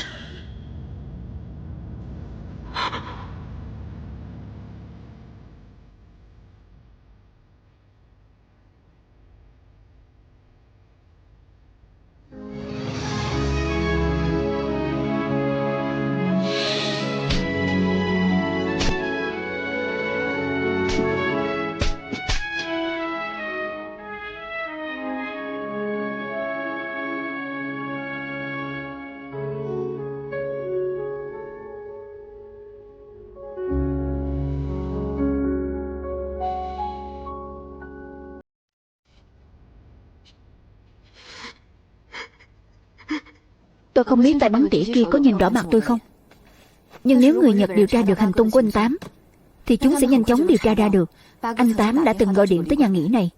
Ở đây không an toàn nữa, các anh chuẩn bị sớm đi. Tôi sẽ lập tức sắp xếp để họ rút lui. Nhưng nếu người Nhật có thể điều tra tới đây thì các cô không thể rời khỏi Thượng Hải bằng tàu hỏa hoặc tàu thủy được. Họ nhất định sẽ khống chế ga tàu hỏa và cả bến tàu nữa. Chúng tôi có một tuyến đường giao thông rất an toàn, dùng để làm ăn với người Nhật. Cô và Lý Lương hãy đi theo xe hàng của chúng tôi tới Nam Kinh trước, sau đó thì từ Nam Kinh về lại Trường Sa. Được.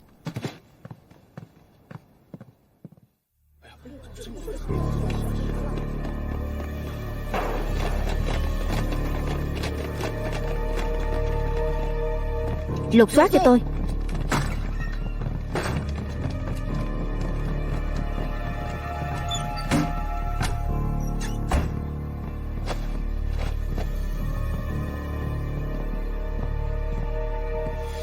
Khốn nạn. Đi thôi.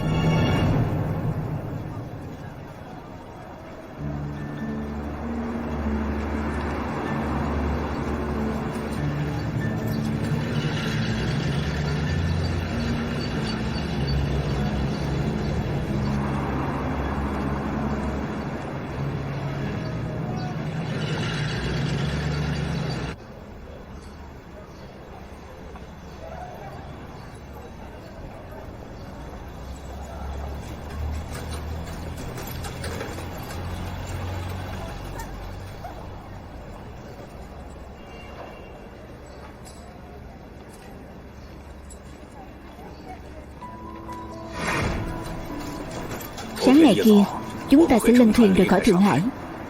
Chờ sóng gió qua đi thì sẽ trở lại. Trong khoảng thời gian này, đội của cậu phải giữ im lặng tuyệt đối. Sáng ngày kia, cậu phải tới ăn sáng ở quán ăn sáng trên đường Bertin.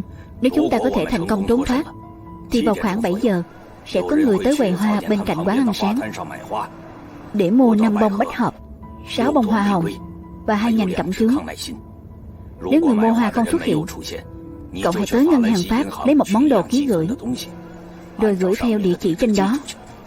Sau khi nhiệm vụ bên phía tiệc rượu kết thúc, tôi sẽ giao lại chìa khóa cho cậu. Đã rõ.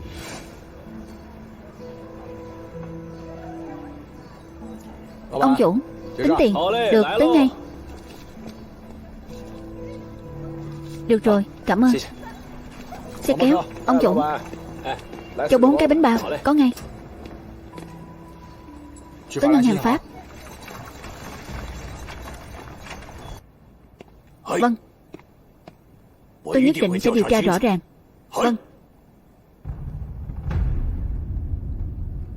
Xảy ra chuyện gì rồi sao? Vàng thỏi ngân hàng Pháp giao cho chúng ta đã biến thành chì sau khi vận chuyển về Tokyo rồi. Sao lại xảy ra chuyện như vậy chứ? Từ lúc đóng thùng tới khi lên thuyền, vàng thỏi đều được hiến binh của ngài Noda giám sát toàn bộ. Trên đường đi cũng có người của chúng ta áp tải bằng vũ trang. Không thể nào xảy ra chuyện như vậy được. Vậy tức là sống lâu thì gặp ma à? Phía Tokyo sắp vỡ trận rồi. Đến cả ngài Doihara cũng bị kinh động, tự mình gọi điện tới để hỏi chuyện này. Có phải ngài nghi ngờ Chuyện này có liên quan tới bố con Vân Mộ Chi không? Tôi không nghi ngờ mà là khẳng định. Từ Tử Tước dự trữ vàng với anh Tám, những chuyện xảy ra trong mấy ngày này đều có bóng dáng bố con Vân Mộ Chi phía sau. Vân Hoàng Thâm đâu? Chạy rồi ạ? Bắt hắn lại cho tôi, càng nhanh càng tốt. Hắn có tác dụng cực kỳ lớn. Vâng.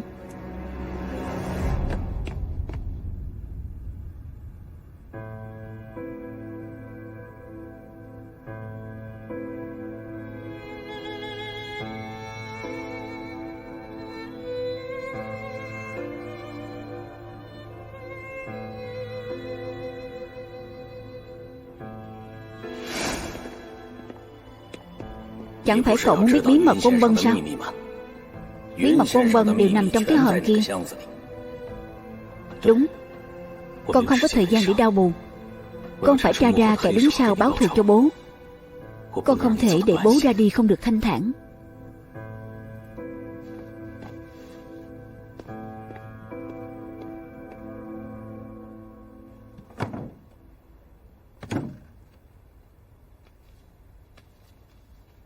Gia huấn nhà họ Vân.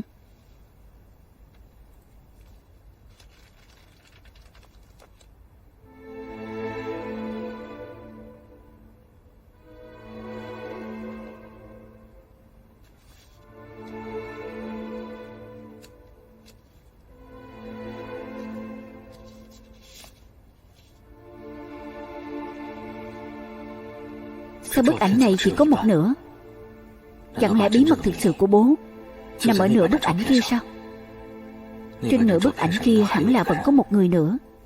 Liệu người đó là ai? Không đúng. Bố đang cố ý.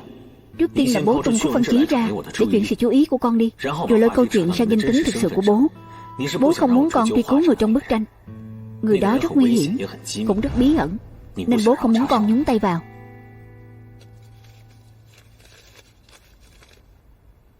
Về Côn Ngô, thái độ của Vân Mộ Chi vốn rất kiên quyết. Ông ta cứng rắn và thô bạo, không cho phép Vân Hoàng Thâm nhúng tay vào chuyện này. Nhưng sự giao phó lúc cuối đời ông lại liên quan tới bức tranh này. Trong đầu Vân Hoàng Thâm bỗng lấy lên một ý nghĩ to gan. Chuyện hôm qua không phải sự cố, có liên quan tới người này.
Lục soát cho tôi.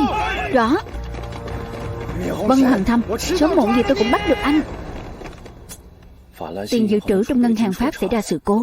Người Nhật Bản nghi ngờ bố con Vân Mộ Chi giờ đang kiếm Vân Hoàng Thâm khắp phố. Nếu hắn đã không thành thật, chúng ta cứ mượn dao giết người. Nếu lát hắn gọi điện thoại tới, ngài cứ câu giờ với hắn, rồi tôi sẽ thông báo ngay cho nội gián trong cơ quan cảnh sát đặc biệt cấp cao của chúng ta. Được rồi. Cậu nghĩ chuyện này khả thi sao? Vậy chúng ta nên làm sao?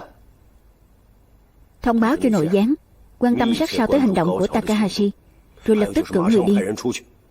Phải tìm được tên nhóc Vân Hoàng Thâm trước người Nhật. Ngài muốn bảo vệ hắn? Không. Ai biết được bố nó nói gì với nó. Loại người này sống là một tai họa. Nhưng chúng ta phải tìm được nó trước người Nhật Bản, rồi xử nó.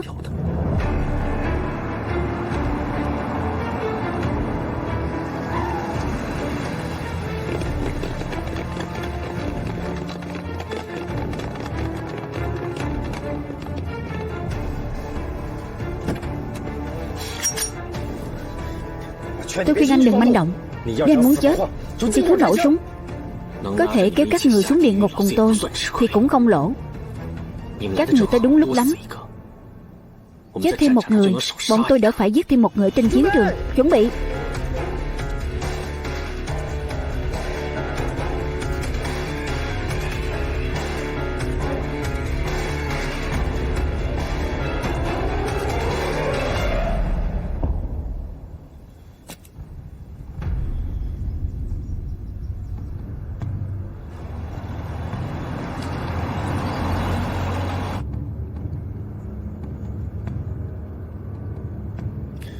Chúng ta đừng lãng phí thời gian nữa. Anh nói thật cho tôi chuyện tiền dự trữ. Tôi đảm bảo sẽ không để anh chịu khổ nhiều đâu. Vân Một Chi bị hại, ngoài việc hận bản thân, Vân Hoàng Thâm còn hận cả người Nhật. Bởi vì rất rõ ràng kẻ chủ mưu đứng sau chuyện này chắc chắn là người Nhật. Nhưng trước khi điều tra rõ sự việc, cậu ấy không thể lấy đá chọi đá. Cậu ấy phải nhịn, vì chỉ có sống sót mới có thể tìm được hung thủ thực sự. Anh đừng tưởng mình cứng rắn hơn người khác. Đến cơ quan cảnh sát đặc biệt cấp cao, tôi có thừa cách khiến anh mở miệng. Chuyện tiền dự trữ từ đầu tới cuối tôi đều không động vào. Nếu anh muốn biết thì đi hỏi ông Frank đi. Chuyện tiền dự trữ do một tay Vân Một Chi xử lý. Anh là con trai của ông ấy, chắc chắn anh biết nhiều hơn Frank. Tôi chỉ là một nhân vật nhỏ bé, chẳng biết gì cả. Anh đừng không biết tốt xấu. Đáng tiếc ông ấy chết rồi. Cha nợ thì con trả. Anh phải gánh vác toàn bộ hậu quả mà ông ấy gây ra. Bố, là con hiểu lầm bố rồi. Con xin lỗi. Con không nên nói những lời như vậy. Anh cứ suy nghĩ cho kỹ đi.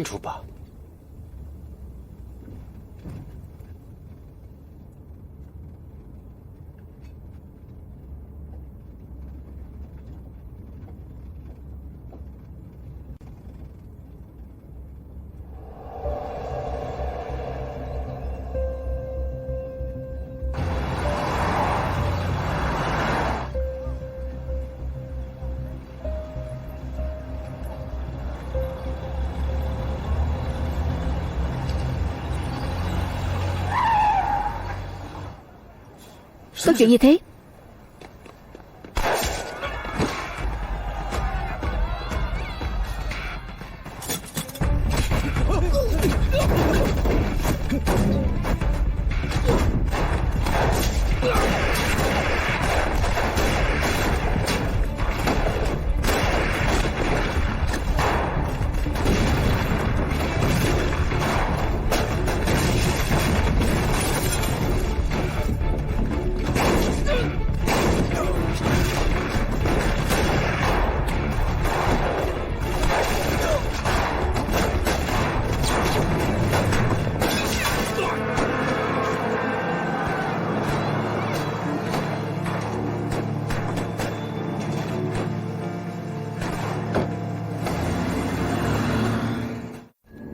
Trường Sa Hồ Nam kiên quyết kháng chiến, quyết không làm dân mất nước. Đừng gào nữa, về đi. Gào cái gì mà gào? Về nhà hết đi. Có biết như nào là chiến tranh không? Đừng gào nữa, bắn chết cô bây giờ. Về đi. Thà chết đứng còn hơn sống quỳ. Liền với họ thôi. Giờ tôi sẽ cho cô chết. Đừng chấp nhặt với bọn trẻ. Về nhà đi.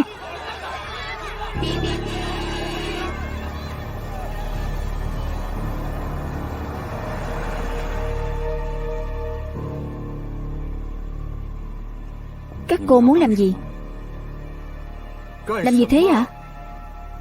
Các cô làm thì được, mọi người nói thì không được à? Nếu các cô có khí tiết thật thì đi làm chuyện người Trung Quốc nên làm đi. Cho qua.